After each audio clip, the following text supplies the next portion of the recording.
মরার কানে কি হরিনাম যায়? জীবন দশায় যদি না করেন, 100 হিন্দু ছেলেকে দিন ধুতি, যে বাবা একটু ধুতিটা পরো। আমি চ্যালেঞ্জ করি বলি, 99 জন হিন্দু ছেলে ধুতি পরতে জানে না। ছেলেদের কথা বাদ দেন, বাবা কাকা যেটা কালকে যারা মরবে তাদেরকে বলুন একটু ধুতিটা পরেন। এক জায়গায় গিয়ে বললাম, কাকা বাবু এমনিতে পড়েন আর নাই পড়েন, আপনার বাড়িতে গীতা পাঠ একটু ধুতিটা পরেন, ভালো লাগবে। অন্তত এমনিতেই সনাতনীদের, হিন্দুদের লুঙ্গি পরার নিয়ম শাস্ত্রে নাই, জানেন কি সেটা? সনাতনীরা লুঙ্গি পরবে না। এখন আমাদের বয়সী ইয়াং ছেলেরাও লুঙ্গি পরে, লুঙ্গি পরার বিধান নেই। এমনিতে পরেন আর নাই পরেন, অন্তত আপনার বাড়িতে একটা অনুষ্ঠান হবে, আপনাকে ধুতিটা পরা উচিত। আপনার বাড়িতে একটা পূজা হয়েছে, অঞ্জলি দেবেন, লুঙ্গি পরে দেয়া যাবে? প্যান্ট পরে দেয়া যাবে? একটু ধুতিটা পরেন। আপনি আহ্নিক করবেন, গুরুদেবের মন্ত্রটা জপ করবেন, প্যান্ট পরে করা যাবে? একটু ধুতিটা পরেন। সব সময় পরেন আর নাই পরেন, বিশেষ বিশেষ অনুষ্ঠানে, বিশেষ বিশেষ কাজে হলেও তো পরাটা উচিত। আমি সনাতনী, এটা আমার সংস্কৃতি, এটা আমার ধর্মের একটা আনুষঙ্গিক বিষয়। কাকা বাবু একটু ধুতিটা পরুন। কাকা বাবু বলে, বাবা জীবনে একবারই পড়েছিলাম, সেটাও ঠাকুরদা পরিয়ে দিয়েছিল। কোন সময়? বিয়ের সময়। হ্যাঁ বলি, কাকা বাবু ভাগ্যিস আমাদেরকে এখন আর ঠাকুরদায় পরিয়ে দিতে হয় না, ভাগ্যিস বিয়েতে কুচিওয়ালা ধুতি কিনতে পাওয়া যায়, নইলে হিন্দুর বিয়ে করাই 12টা বেজে যেত। তুমি কলেজের প্রিন্সিপাল, কুঞ্জুর তলে দেখি কেমন তোমার ক্ষমতা, তুমি হিন্দু কেমন? ধুতিটা পড়তে জানো না? কিসের হিন্দু তুমি? লজ্জা হওয়া তোমার উচিত। কোন মন্ত্রে ভগবানকে প্রণাম দিতে হয় তুমি জানো না, নিজেকে হিন্দু বলে, সনাতনী বলে দাবি করো। লজ্জা হওয়া উচিত আমাদের। জীবন দশায় ধুতি পরলাম না, মরার পরে মরা বেটাকে ধুতি পরিয়ে কি হবে? মরা বেটাকে তিলক দিয়ে কি হবে? জীবন দশায় যদি তিলক না দেও, মরা বেটাকে তিলক দিয়ে কি হবে?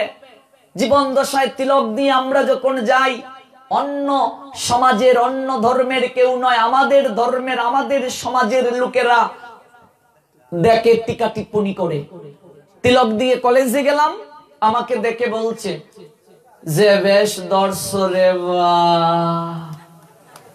তুমি তো দেখি রে বা স্বর্গে যাই ভাইটা, ইতা হোফালে কিতা লাগাইছো, বকের বিটনি না আর ফেক। আমারা বুঝো, তোমরা তো সিলেটি আশেপাশে আসো, তোমরা তো বুঝবার কথা। আরা মানে আমরা আরা কই মানে ফুকুর, ফুসকুনি। আর ফেক নিবা, তুমি তো দেখি রে বা সাধু হইয়া গেছো। হ্যাঁ ইতা কিতাবা এই বয়সে সাধু হয়ে গেলা তুমি? হ্যাঁ তো স্টিমারের পিছনে ডিঙ্গা বেঁধে দিলাই মনে, তোমার লগে লগে আমরা। চিন্তা করো, একটা ধার্মিক মুসলমান যখন সাজদা করতে যায়, নামাজ পড়তে যায়, এক কাতারে দাঁড়িয়ে তারা নামাজ পড়ে, একে অপরকে সহযোগিতা করে। খারাপ কার্য করলেও যদি তওবা করে এক কাতারে নামাজ পড়ে, কেউ যদি নিজে ধর্মীয় আচার পালন করতে না পারে, অন্যকে সহযোগিতা করে পালন করার জন্য। ধর্মীয় ক্ষেত্রে তাদের কোনো বিভেদ নেই, অথচ আমি নিজে করি না, কেউ যদি করতে চায় আমরা তাদেরকে নিন্দা করি, টিকা টিপ্পনি করি। বলছে যে বেশ দর্শরে বা তুমি তো দেখি সাধু হইয়া গেছো।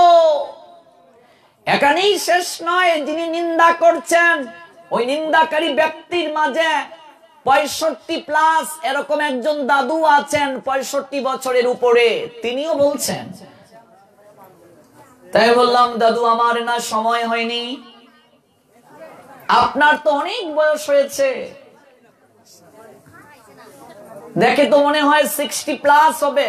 না, আমার বয়স 65, এখনো দাঁত আছি, এখনো ঠিক আছি, শক্ত আছি। তোমরা আমাদের বয়সে আসলে খুঁজেই পাওয়া যাবে না। আমি বলছি 65 বছর আপনারও কি সময় হয়নি? একটা দিনও তো সাধু সঙ্গে যেতে দেখলাম না, আপনারও কি সময় হয়নি?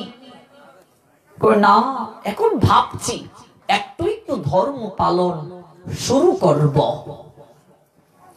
যে বয়সে দেহটাকে সাপোর্ট করতে পারি না, সেই বয়সে ধর্ম পালন কি করবে?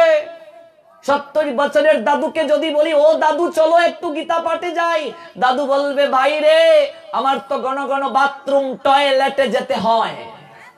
65 বছরের ঠাম্মাকে যদি বলি, চলো ঠাম্মা একটু বসে গীতা পাঠ শুনি, বলে, ভাই রে আমি তো এক জায়গায় বসে থাকতে পারি না। যে বয়সে আমি আমার দেহটাকে সাপোর্ট করতে পারবো না, ভগবানকে কি করে ডাকবো? সরকার 59 বছর বয়স হলে সরকারি চাকরিজীবী যারা, তাদেরকে অবসর দিয়ে দেয়। কেন? তাদের পক্ষে আর চাকরি করা সম্ভব নয়। বসে বসে কয়েক টাকা ভাতা দে, ইনভ্যালিড হয়ে গেছি আমি। শাশুড়ি বৃদ্ধা হয়ে গেলে বৌমার হাতে চাবি দিয়ে বলে, আমার পক্ষে সংসার সামলানো সম্ভব নয়, তুমি যেভাবে পারো সংসার সামলাও। যে বয়সে সরকার আপনাকে চাকরি থেকে অবসর দিল, যে বয়সে সংসার আপনাকে অবসর দিল, সেই অবসর সময়টা, অপদার্থ সময়টা ভগবানকে ভজনা করার জন্য আমরা রেখে দেই। স্বয়ং বিবেচনা করে সিদ্ধান্ত গ্রহণ করুন। দেহ থাকিতে সবল, হরে কৃষ্ণ বল, অঙ্গ অবশৈলে লইতে পারবে না। ভজন সাধন করার সময় শরীরে শক্তি থাকতে, যৌবন থাকতে, adolescence life is most suitable time praying the all power supreme being Krishna. If you violate rule of regulation, omnipotent maker Krishna of course punished man. Causes the all power supreme being Krishna said, I am the source of all spiritual and material worlds. Everything emanates from me. The meritorious who perfectly know the end gas in my devotional service and worship me with all their hearts. Causes the Almighty Creator Krishna is most commemorated, most mad, most fellow, most pal, most mad, most ibar, most friend, most devotee of our life. We've forgotten that topic. The Almighty Creator Krishna is most commemorated. The causes we suffer most crazily. All power supreme being Krishna said, Srimad Bhagavad Gita, 10th chapter, I am the source of all spiritual and material worlds. আমি জড় চেতন জগতের সবকিছুর উৎস।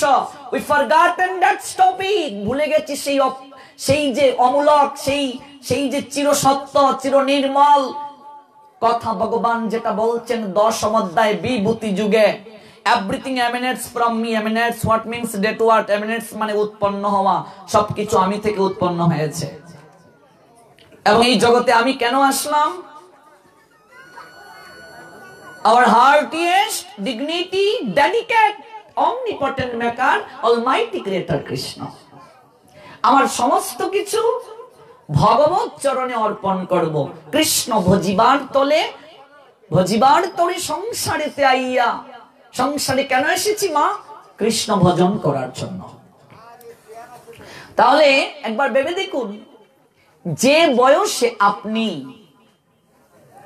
সংসারের চাবি বউয়ের হাতে দিলেন, যে মা আমার পক্ষে সংসার সামলানো সম্ভব নয়, বৌমাকে বলছেন তুমি যেভাবে পারো সংসারটা বুঝে নাও। ছেলেকে বলেন, এই আমার কাছে এনে টাকা রাখিস না তো। কই রাখি, মনে থাকে না? এরকম সময় সবার আসবে কি আসবে না? আমারও তো আসবে। পূর্ণিমা তো থাকবে না রে, আসবে অমাবস্যা, চিরদিন তো থাকবে না রে রঙের ভালোবাসা। সবারই আসবে। এই adolescence মানে যৌবন চিরদিন থাকবে না। Adolescence life consume time to time. Any situation consume adolescence. Please work and your heartiest dignity dedicate all power supreme. যে কোনো মুহূর্তে যৌবন কনজাম্প হয়ে যেতে পারে, ব্রকেন হয়ে যেতে পারে। যে বয়সে ছেলেকে বললাম আমার কাছে টাকা এনে রাখিস না, কই রাখি মনে থাকে না, তোদের সংসার তোরা বুঝে নে। সরকার চাকরি থেকে অবসর দিল, সংসার আপনাকে অবসর দিল, আর আপনি এই অবসর সময়টা রাখলেন কার জন্য? এই জগতে আপনাকে যিনি পাঠালেন তাকে ভজনা করার জন্য। যে বয়সে আপনি আপনার দেহকে সাপোর্ট করতে পারেন না, যে বয়সে আপনি নিজেই চলতে পারেন না, ভগবানকে কি করে ডাকবেন? ভেবে দেখো, এই কাপড়টাও জগতের বুকে আমরা কেউ নিয়ে আসিনি, না কেউ নিয়ে এসেছো? এই যে বাড়ি, অট্টালিকা, ব্যাংক ব্যালেন্স, কিচ্ছু কি নিয়ে আসিনি?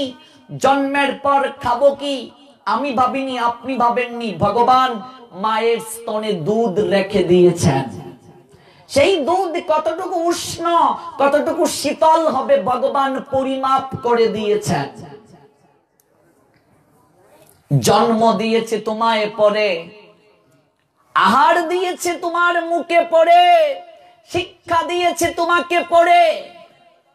মরবে যেদিন গরম জলে স্নান করিয়ে, বৈষ্ণব ভূষণে ভূষিত করে, দুলনায় চড়িয়ে হরিনাম করে স্কন্দে চাপিয়ে শ্মশানে নিয়ে যাবে পরে। মুখে আগুনটা দেবে পরে, শ্রাদ্ধের মন্ত্রটাও পরে উচ্চারণ করবে, শ্রাদ্ধের খাবারটাও পরে খাবে। তাহলে তোমার বলতে কি আছে?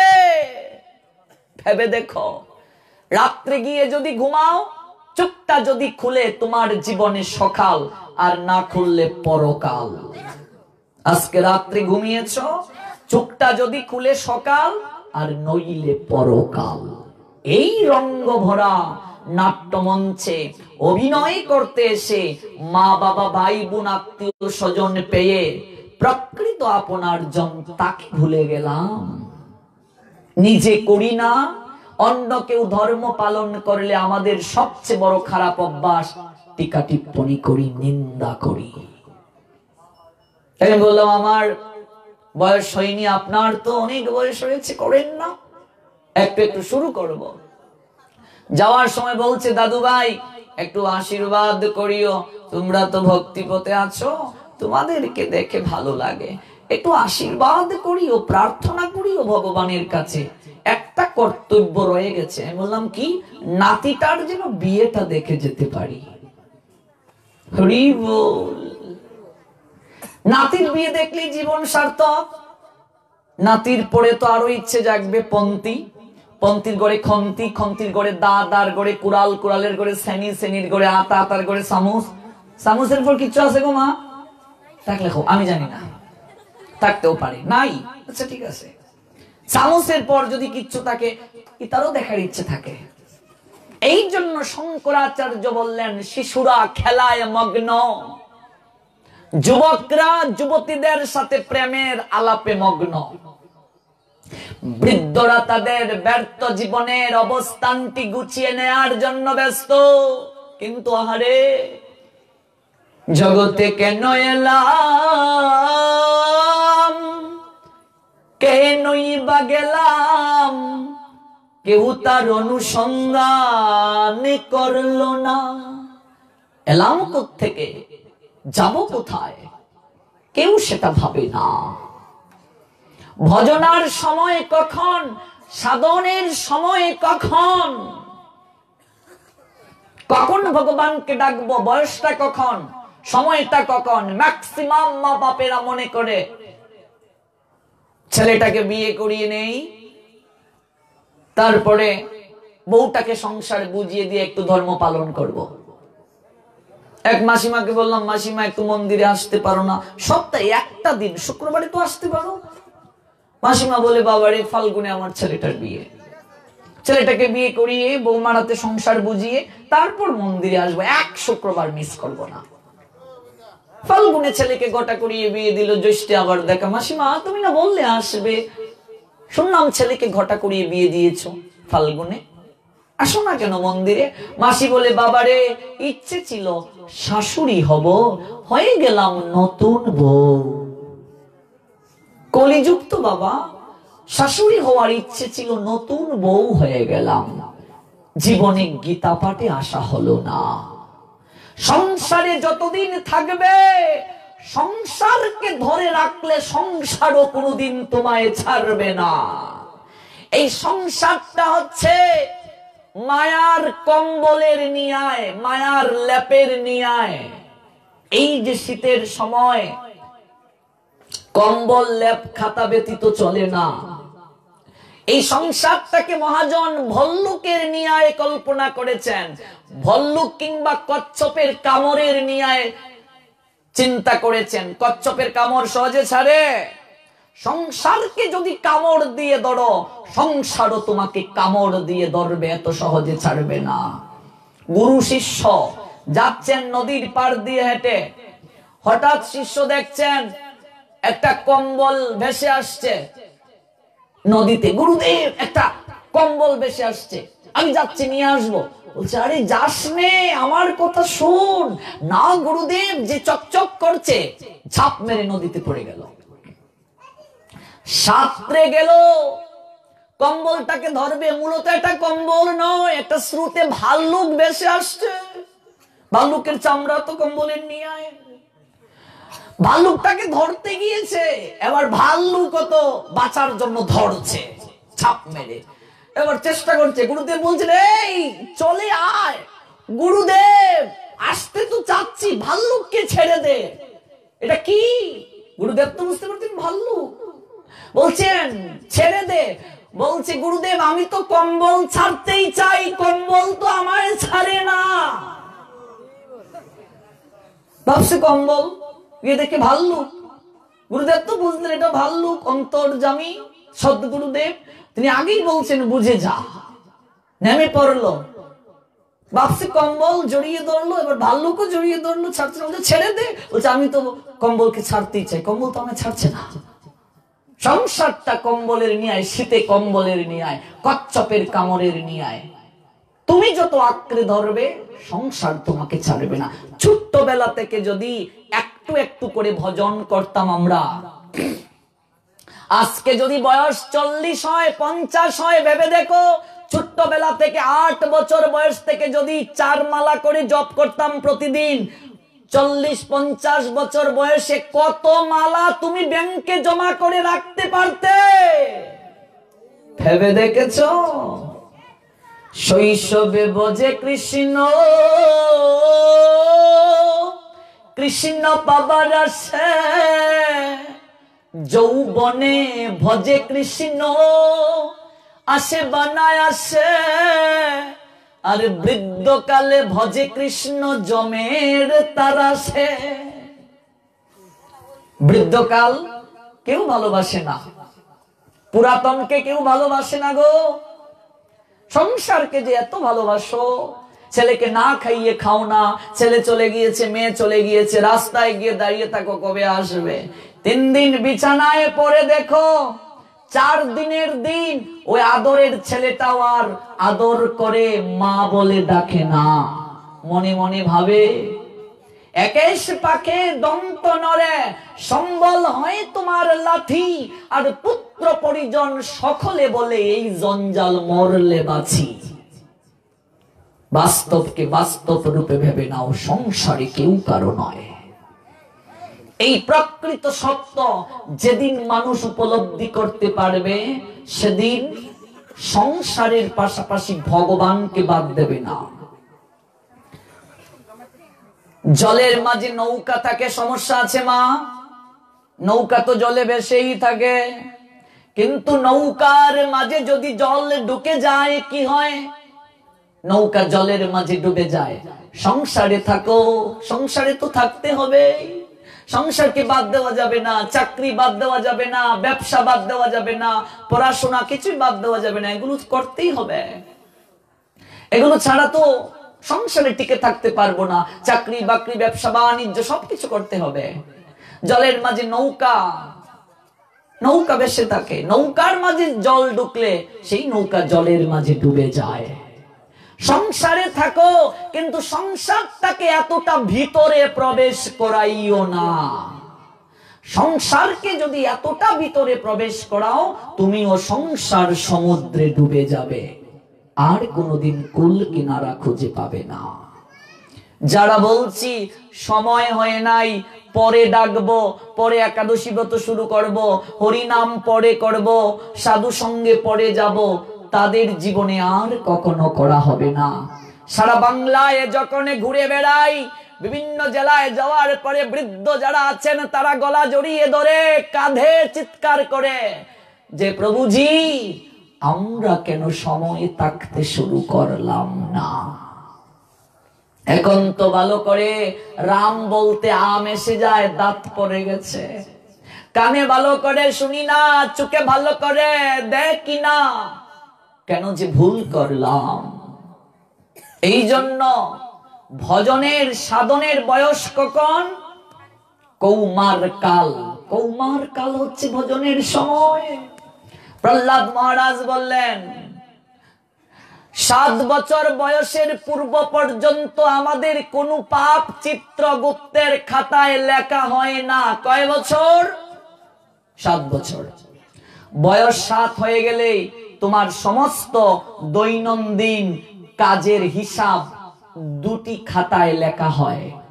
যমরাজের 2জন চর আছে, একজন চিত্রগুপ্ত, একজন বিচিত্রগুপ্ত। একজন ভালো লিপিবদ্ধ করে, আরেকজন মন্দ লিপিবদ্ধ করে। হিসাব দিতে হবে, সমস্ত কিছু হিসাব দিতে হবে। আমরা তো মনে করি কেউ দেখে নাই, জমির আইল একটু একটু করে সরিয়ে নেই, একজন উপর থেকে দেখছেন। কুকর্ম করছি, কেউ দেখে নাই, মানুষ কুকর্ম করতে চায় অন্ধকারে, কেউ যেন না দেখে। অথচ এটা ভুলে যায় এই জগতের বুকে অন্ধকার আপাত দৃষ্টিতে সব জায়গাতেই ভগবানের দৃষ্টি আছে, সব জায়গাতেই ভগবান দেখছেন। এই কথাটা যদি মানুষ মনে রাখতে পারত যে আমি যা করছি সব একজন দেখছেন, সে কখনো কুকর্ম করতে পারত না।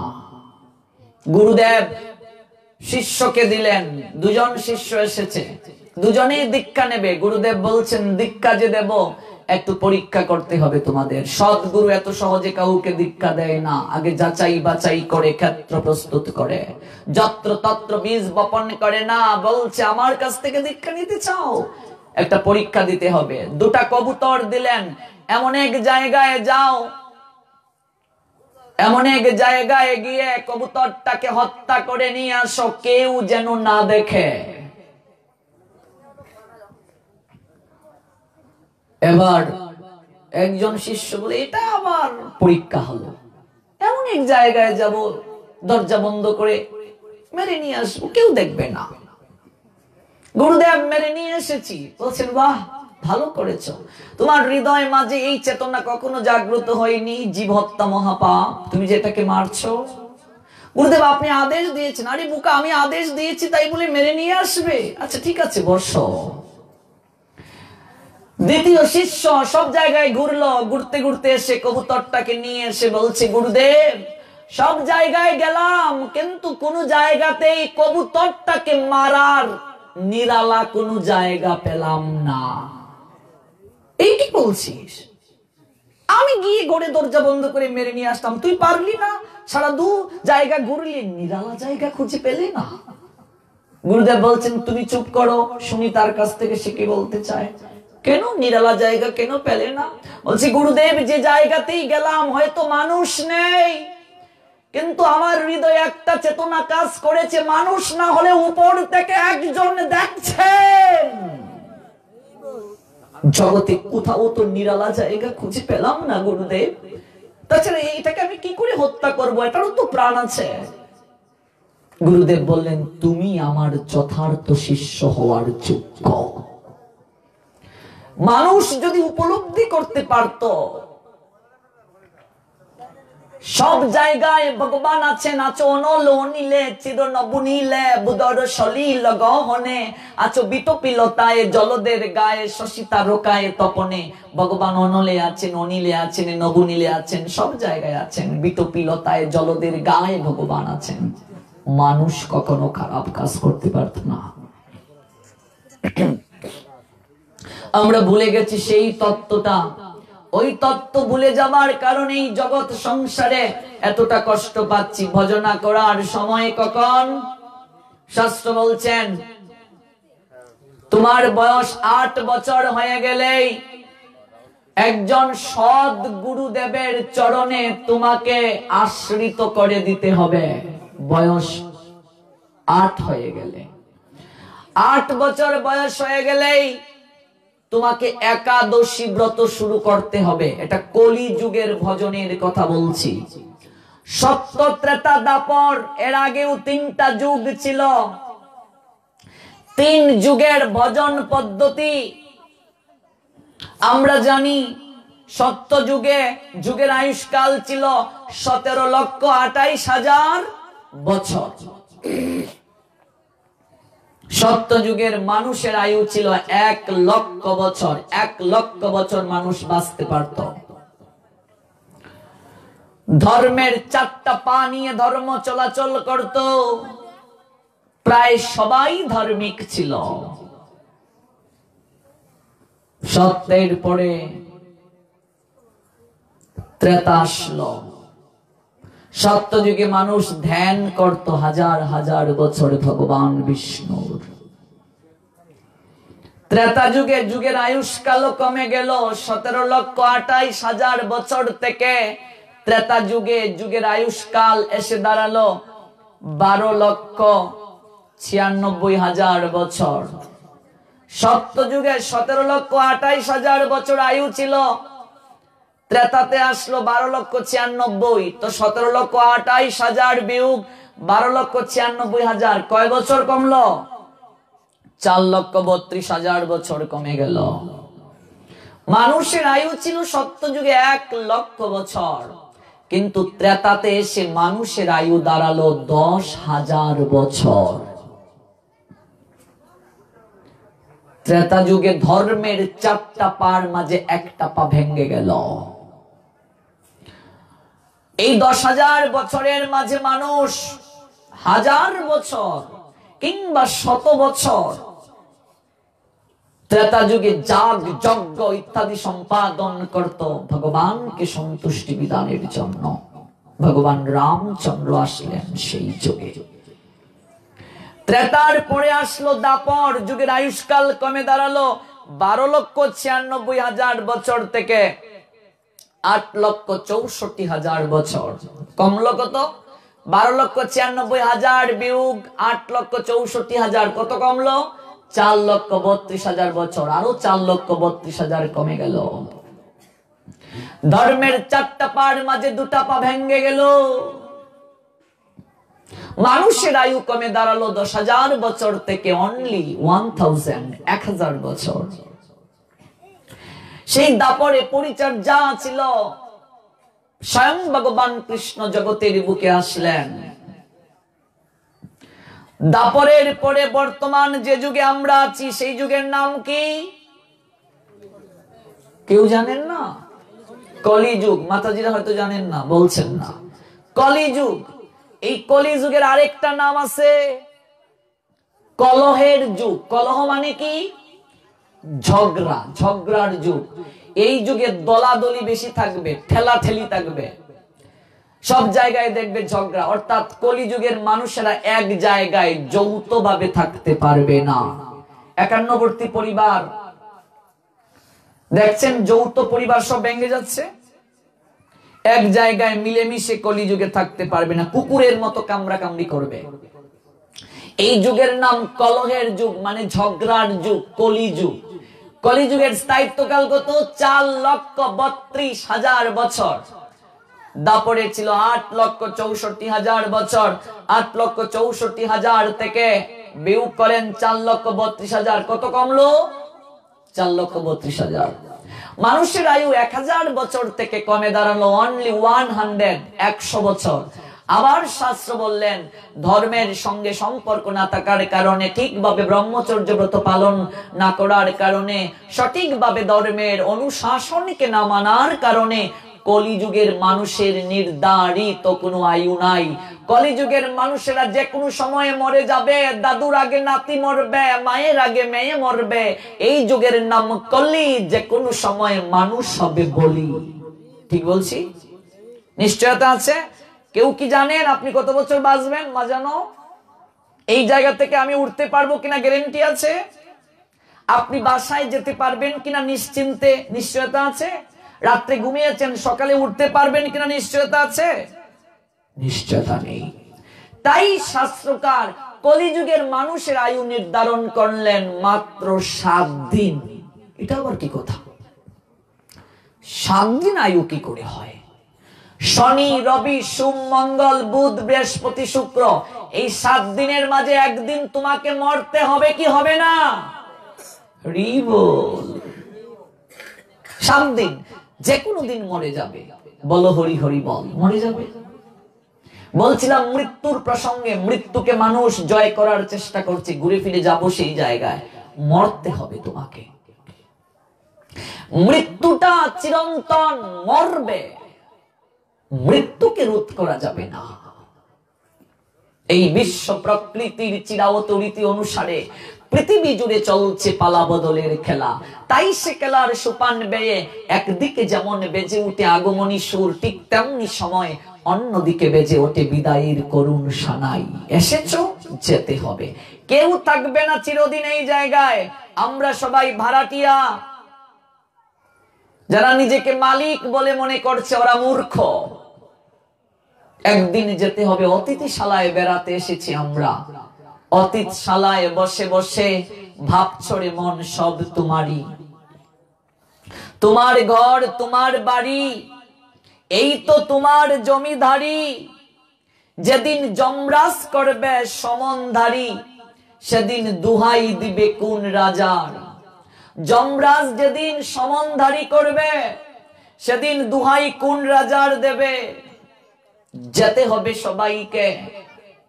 7 বছর তাই বয়স হয়ে গেলেই প্রত্যেক পিতামাতার কর্তব্য সন্তানকে ধর্ম পালনে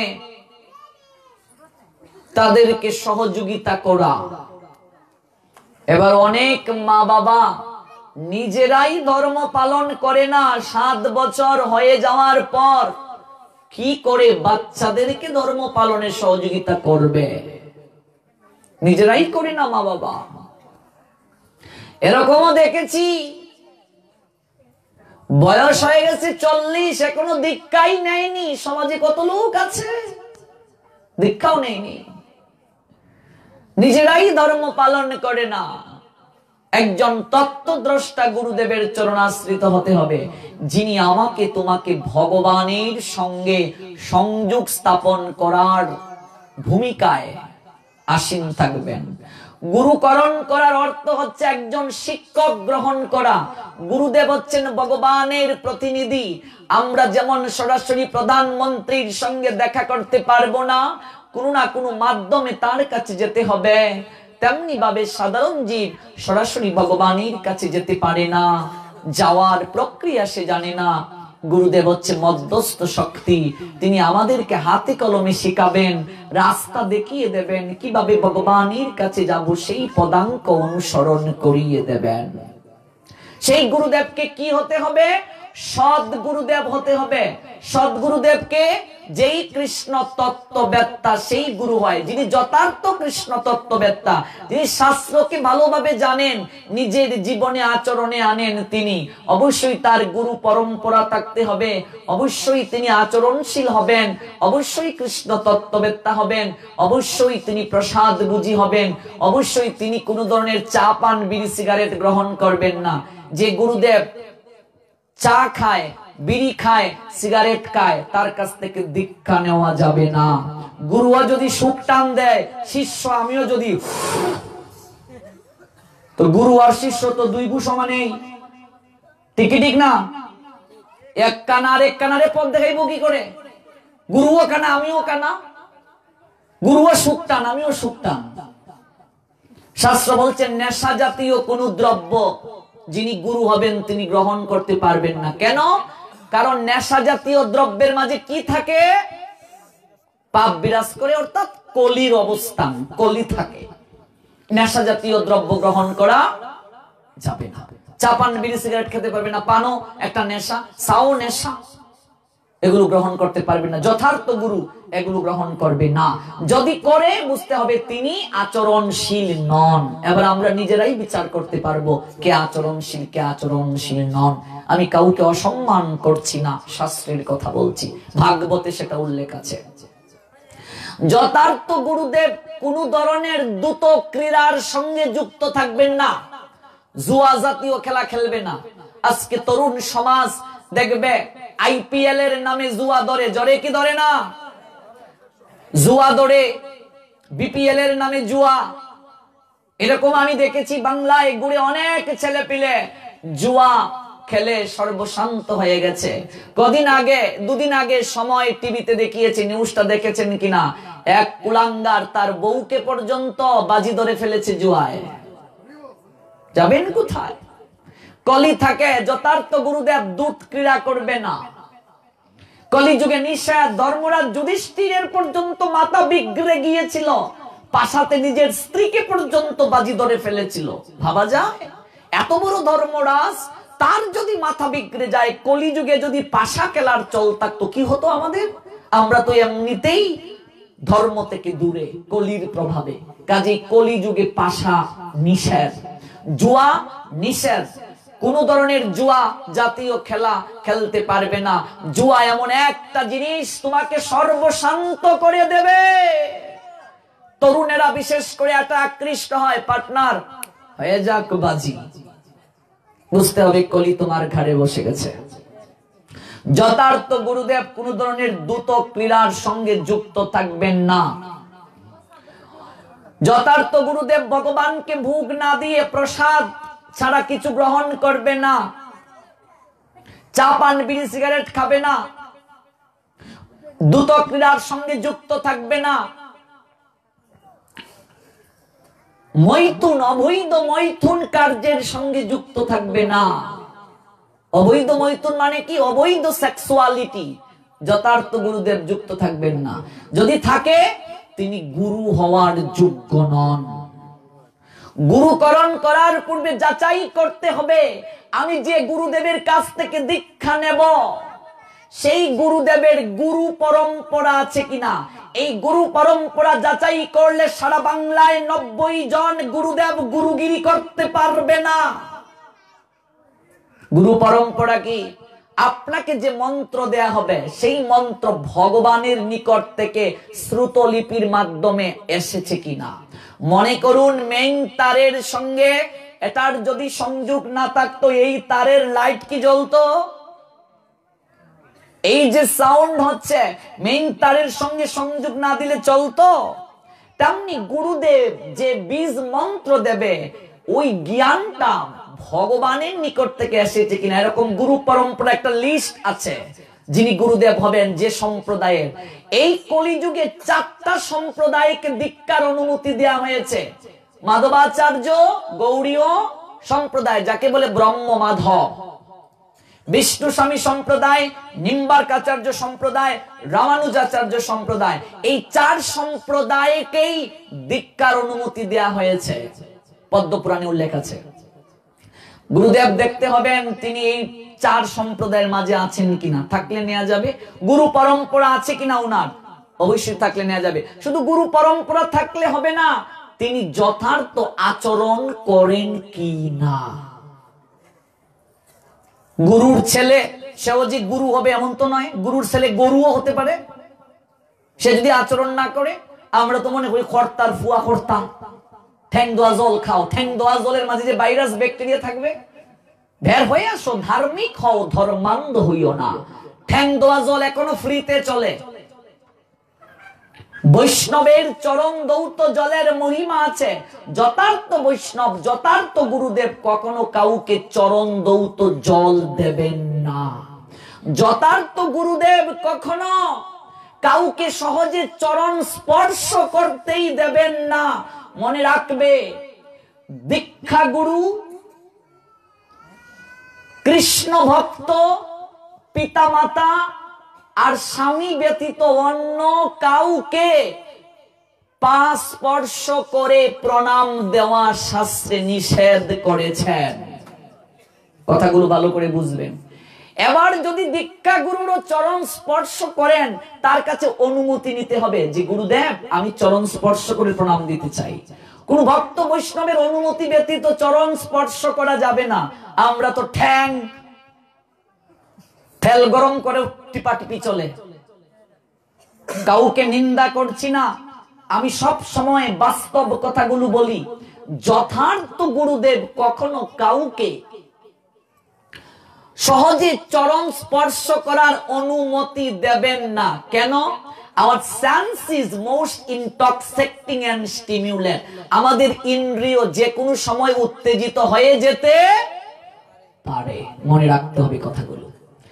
যথার্থ গুরুদেব, বিশেষ করে মাতাজিদেরকে তো প্রশ্নই উঠে না। আমাদের গুরুদেব মাতাজিদের প্রণাম অনেক দূর থেকে নেয়। চরণ স্পর্শ তো দূরের কথা, আমরাই চরণ স্পর্শ করার অধিকার পাই না। এত সহজ গুরুগিরি করা। গুরুকরণ করার অর্থ হচ্ছে শিষ্যের সমস্ত ভার বহন করা। আমরা অক্ষেত্রে বিক্ষেত্রে এসে বীজ বপন করে দিয়ে গেলাম, তারপর আর কোনো খবর নিলাম না। শিষ্য গুরুদেবের সঙ্গে সম্পর্ক রাখে না, গুরুদেব আর খবরাখবর রাখেন না। বাড়িতে এসে গুরুদেব জিজ্ঞেস করেন না, কিরে একাদশী ব্রত করিস, কিরে ঠিক মতো আহ্নিক করছিস, কিরে ঠিক মতো হরিনাম করছিস, এগুলোর খবর নেই। গুরুকরণ করার অর্থ কি? তোমাকে ভগবানের কাছে নিয়ে যাওয়ার জন্য প্রস্তুত করা। যদি সেই গুরুদেব না করেন দায়িত্ব পালন, বুঝতে হবে তিনি যথার্থ গুরুদেব নন। শাস্ত্র বলছে কোন কারণে যদি কেউ শাস্ত্রীয় পালন করে না, এরকম গুরুদেবের চরণে আশ্রিত হয়ে যায়, তার কর্তব্য কি? ভুলে তো হতেও পারে। অনেক মানুষ দীক্ষা গ্রহণ করে দীক্ষা কি জানেই না। দীক্ষার আগে যদি আমি সিগারেট খাই, দীক্ষার পরেও যদি সিগারেট খাই, আমার কোনো উন্নতি হয়েছে কি হয় নাই? কথা বলেন না কেন? হয় নাই। দীক্ষার আগেও চুরি করতাম, এখনো চুরি করি, তো আমার উন্নতি কি হলো? দীক্ষা শব্দের অর্থ হচ্ছে good at. What means good at? Good at presidium, মানে দক্ষতা, দক্ষতা অর্জন করা। তুমি দীক্ষা নিয়ে কতটুকু দক্ষ হলে? যদি না হতে পারি, বুঝতে হবে গুরু কৃপা হয় নাই, দীক্ষার যথার্থতা আমি উপলব্ধি করতে পারি নাই। যথার্থ গুরুদেব শিষ্যকে সর্বদা কৃষ্ণ ভক্তির শিক্ষা প্রদান করবে। তিনি নির্লোভ হবেন। শিষ্যের ধন সম্পদ, অর্থ, বিত্ত, বৈভবের প্রতি লালায়িত থাকবেন না। শিষ্যের সামর্থ্য 1000 টাকা দক্ষিণা দেওয়া, এর বেশি সামর্থ্য নাই, জোর করে 5000 টাকা নেবেন না। 1000 দিলে মন খারাপ করবেন না, নির্লোভ হবেন।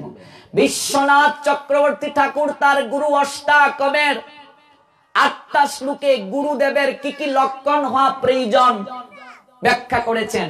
এই জন্য গুরুকরণ করার পূর্বে আগে গুরুদেবকে যাচাই করতে হবে, আমি যার কাছ থেকে দীক্ষা নিচ্ছি তিনি যথার্থ গুরুদেব কিনা। তার নিকটে আমি যে আশ্রিত হব, আমার সমস্ত প্রশ্নের তিনি সমাধান করতে সমর্থ কিনা, তিনি আমাকে যথার্থ মার্গ দর্শন করাতে সম্মত কিনা জিজ্ঞেস করতে হবে। প্রথমে উপলব্ধিতে আনতে হবে। দ্বিতীয় কথা হচ্ছে, কোন কারণে যদি কেউ ও আচরণশীল, যিনি আচরণ করছেন না, এরকম গুরুদেবের চরণাশ্রিত হয়ে যায়, তাকে আবার সংস্কার হতে হবে। সংস্কার মানে কি? আপনি প্রাইমারি স্কুল থেকে হাই স্কুলে গেলেন, হাই স্কুল থেকে কলেজ, কলেজ থেকে ইউনিভার্সিটিতে গেলেন। এবার যদি মনে করুন হাই স্কুলের শিক্ষককে দেখা হলো, আপনি ইউনিভার্সিটিতে গেলেন, তাকে কি সম্মান করবেন না? অবশ্যই করবেন। হাই স্কুলের জ্ঞান, কলেজের জ্ঞান আলাদা, ইউনিভার্সিটির জ্ঞান আলাদা। ইউনিভার্সিটির জ্ঞান কি প্রাইমারি স্কুলের স্যারে দিতে পারবে? পারবে না। এটাকে সংস্কার বলে। অবশ্যই আপনি সংস্কার হতে পারবেন একজন তত্ত্বদ্রষ্টা সৎ গুরুদেবের কাছ থেকে। আমাদের সমাজে এরকম বোঝানো হয়, গুরু যদি খারাপও হয় তবুও গুরু। বোঝানো হয় কি হয় না? গুরু যদি অসৎ চরিত্রের হয় তাহলে তিনি আবার গুরু কিসের? গুরু শব্দের অর্থটা কি? গু শব্দের অর্থ অন্ধকার, রু শব্দের অর্থ আলো। যিনি জীব সকলকে অন্ধকার থেকে আলোর পথে নিয়ে যান, পথ প্রদর্শক রূপে দায়িত্ব পালন করেন, তিনি হলেন গুরুদেব। তবে মনে রাখতে হবে, যে গুরুদেব আচরণশীল, যে গুরুদেব কৃষ্ণ তত্ত্ববেত্তা, সেই গুরুদেবের চরণে যদি কোনো শিষ্য অপরাধ করে তাহলে তার সমস্ত কিছু বিনাশ হয়ে যাবে। কৃষ্ণ রুষ্ট হলে গুরু রাখিবারে পারে, গুরু রুষ্ট হলে কৃষ্ণ রাখিবারে না রে। গুরুদেব যদি চতুর সম্প্রদায় মুক্ত হন, তার যদি পরম্পরা থাকে, তিনি যদি আচরণশীল হন, যে গুণগুলো বললাম সেইগুলো যদি তার মাঝে থাকে, সেই গুরুদেবের চরণে যদি শিষ্য অপরাধ করে, সেই গুরুদেবকে যদি শিষ্য ছেড়ে চলে যায়, তার সমস্ত কিছু নষ্ট হয়ে যাবে।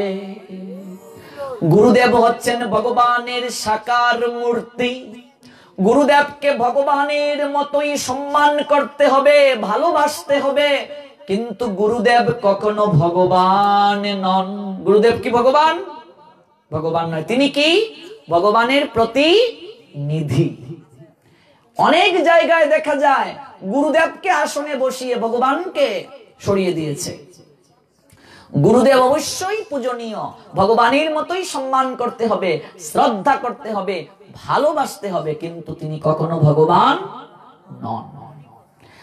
8 বছর বয়সে সেই কার্যটা করতে হবে, সৎ গুরুদেবের চরণে আশ্রিত করে দিতে হবে আমার সন্তানকে। তারপর কি শাস্ত্র বলছে? এই কলিযুগের ভজন পদ্ধতি বলছি, যেহেতু আমরা কলিযুগে বাস করি। বলছিলাম কলিযুগের মানুষের নির্ধারিত আয়ু নাই, যে কোনো সময় মরে যাবে। অন্নগত প্রাণ, কলিযুগের মানুষেরা আহার ছাড়া বাঁচতে পারবে না। জুনিগত মন, কামনার গন্ধ সমগ্র সত্তায় মিশে থাকবে।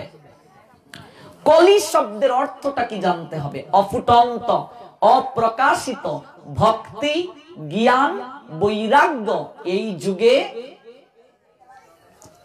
প্রকাশিত হয় নাই, ঘুমন্ত অবস্থায় আছে। কলিযুগের লক্ষণ প্রসঙ্গে শাস্ত্র বলছেন, আঘাতে ঘাট হবে, আপথে পথ হবে, কেউ কাউকে মানবে না, বড়দেরকে ছোটরা সম্মান করবে না। কলিযুগে মা বাবা যতটুকু সম্মান পাওয়ার কথা, সন্তান মা বাবাকে ততটা সম্মান করবে না। মা বাবাকে যতটা সম্মান করা প্রয়োজন, তার চেয়ে বেশি সম্মান করবে শ্বশুর শাশুড়িকে। হচ্ছে কি হচ্ছে না? তবে শ্বশুর শাশুড়িকেও তো সম্মান প্রয়োজন, মা বাবার মতোই দেখা প্রয়োজন, কিন্তু মা বাবাকে কি বাদ দিয়ে নয়। ভাই বোন যতটা না মর্যাদা পাওয়ার কথা, স্নেহ পাওয়ার কথা, কলিযুগের লক্ষণ প্রসঙ্গে শাস্ত্র বলছেন তার চেয়ে বেশি আদর পাবে শ্যালক শালিকা। ঠিক কি ঠিক না? কলিযুগের লক্ষণ। কলিযুগের লক্ষণ প্রসঙ্গে শাস্ত্র বলছে, অবিদ্যা গ্রাস করবে, নকল ভগবানের সৃষ্টি হবে, ভগবানের জ্যাম লেগে যাবে, ফ্যাক্টরি খুলে যাবে। গুরুদেবের শাসন শিষ্য মানবে না, শাস্ত্রের আইনগুলোকে মানুষ মানবে না, ইন্দ্রিয় তর্পণের নেশায় মশগুল থাকবে, পাপে তাপে ক্লিষ্ট ত্রিতাপ জ্বালায় জর্জরিত হবে মানুষ। আহাকার চারিদিকে, ক্ষুধা তৃষ্ণা চারিদিকে আহাকার থাকবে। এবং দিন দিন যখন মানুষ শাস্ত্র থেকে দূরে সরে যাবে, তখন মহামারী ধারণ করবে। মহামারী হবে। মহামারী কি? বন্যা, জলোচ্ছ্বাস, বিভিন্ন ভাইরাস, টর্নেডো, খরা, সাইক্লোন, এগুলোকে আদি দৈবিক দুঃখ বলছেন ভগবান গীতায়। মানুষ 3টা দুঃখ পায়, আধ্যাত্মিক, আদি ভৌতিক, আদি দৈবিক। সমস্ত কথা গীতায় আছে, বুঝতে হবে। আধ্যাত্মিক দুঃখ কি? মানুষ জন্মের সঙ্গে সঙ্গে যে দুঃখগুলো নিয়ে আসে। মনে করুন, কেউ ধনীর ঘরে জন্ম নিল, কেউ গরিবের ঘরে জন্ম নিল, কেউ জন্মের পরই সোনার চামচ নিয়ে বড় হলো, কেউ জন্মের পরই খাবার পেল না। দুঃখ কি দুঃখ না? কেউ এমন একটা জায়গায় জন্ম নিল যেখানে সব সময় ঠান্ডা লেগে থাকে, আছে না এরকম জায়গা? কেমন একটা জায়গায় জন্ম নিল যেখানে শুধু তাপ আর তাপ। এখন উত্তরবঙ্গে দেখবেন এত ঠান্ডা, সর্বনাশ। পঞ্চগড় যদি যান, দক্ষিণ অঞ্চলে যাবেন, চৈত্র মাস মতো নিজেদের ধর্ম পালন করতে পারি না, এটাও তো একটা সমস্যা। এমন একটা জায়গায় আপনি জন্ম নিলেন, যে জায়গায় জন্ম নেওয়ার পরপরই আপনাকে শোষিত হতে হচ্ছে বিভিন্ন ভাবে। কিংবা কেউ অন্ধ হয়ে জন্ম নিল, পঙ্গু হয়ে জন্ম নিল, কেউ বা গায়ের রং ফর্সা হয়ে জন্ম নিল, কেউ বা কালো হয়ে জন্ম নিল। তাহলে এত বিভেদ কেন? ভগবান কি পক্ষপাতিত্ব করেন? ভগবান বলছেন না, তুমি তোমার কর্মের কারণে এইগুলো লাভ করেছ। কর্মের কারণে এরকম মা পেয়েছো, বাবা পেয়েছো, ভাই পেয়েছো, বোন পেয়েছো, গায়ের রং পেয়েছো, ভৌগোলিক অবস্থান পেয়েছো, সব পেয়েছো। এটা কোন দুঃখ? আধ্যাত্মিক দুঃখ। ভগবান গীতায় বললেন আদি ভৌতিক। ভূত, ভূত শব্দের অর্থ কি? ওই যে ভূত ফেরত, এটা না। ভূত মানে জীব, ভূত মানে উপাদান। আদি ভৌতিক, অন্য ভূত দ্বারা মানে অন্য জীব দ্বারা, অন্য কোনো কিছু দ্বারা মানুষ যে দুঃখ পায়। মনে করুন আপনি কাউকে ভালোবাসলেন, সেই ভালোবাসার মানুষটা আপনাকে ছেড়ে গিয়ে দুঃখ দিল, এটা দুঃখ কি দুঃখ না? এটা আদি ভৌতিক দুঃখ। সন্তান মা বাবাকে, অনেক পরিবারে দেখেছি, ছেলে তার মাকে আদর করে মা ডাকে না, বাবা ডাকে না। এরকম আছে কি নেই? মায়ের গায়ে হাত তুলে, বাবার গায়ে হাত তুলে সম্মান করে না। মা বাবাকে বৃদ্ধ বয়সে বৃদ্ধাশ্রমে পাঠিয়ে দেয়, খাবার দেয় না। এটা দুঃখ কি দুঃখ না? স্বামী স্ত্রী মিল নেই, দাম্পত্য জীবনে ঝগড়া, কেউ কারো প্রতি ভালোবাসা নাই, আদি ভৌতিক দুঃখ। এই দুঃখে কেউ আছো কি নেই? কেউ না কেউ নিশ্চয়ই আমরা আছি।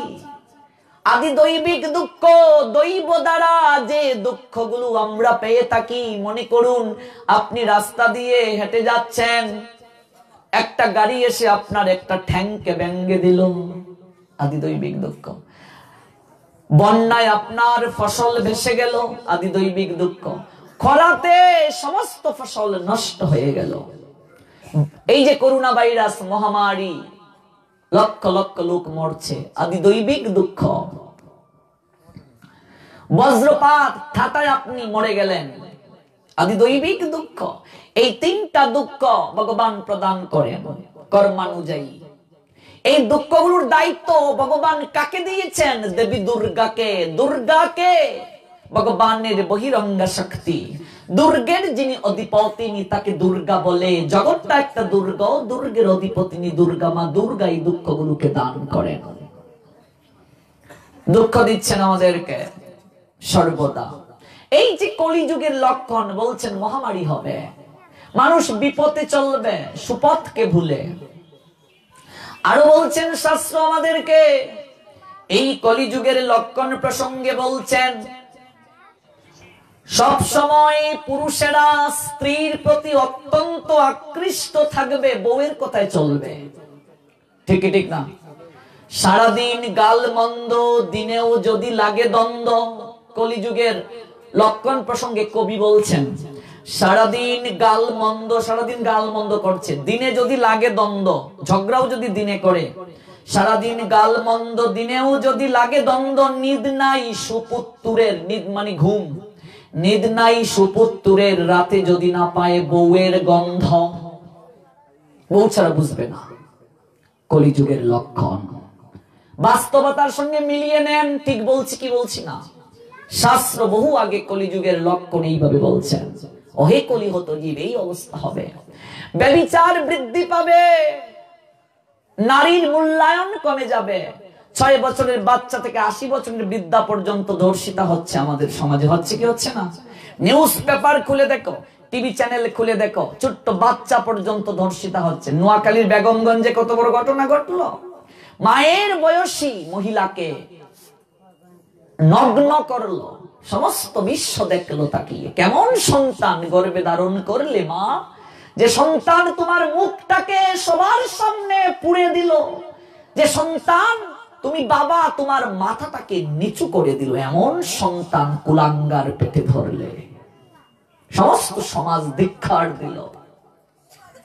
ব্যভিচার বেড়ে যাবে। আরো আছে, কলিযুগে পরকিয়া বেড়ে যাবে। স্বামী রেখে অন্যের সঙ্গে, স্ত্রী রেখে স্বামী অন্যের সঙ্গে, ব্যভিচার অবিচার বেড়ে যাবে। পাপে তাপে ক্লিষ্ট হবে। এই কলিযুগের 7 বছর বয়সী মেয়ে হবে বাচ্চার মা, 9 বছর বয়সী ছেলে হবে বাচ্চার বাবা। মানুষের উচ্চতা ধীরে ধীরে কমে যাবে। হাইট কমে যাচ্ছে কি যাচ্ছে না মানুষের?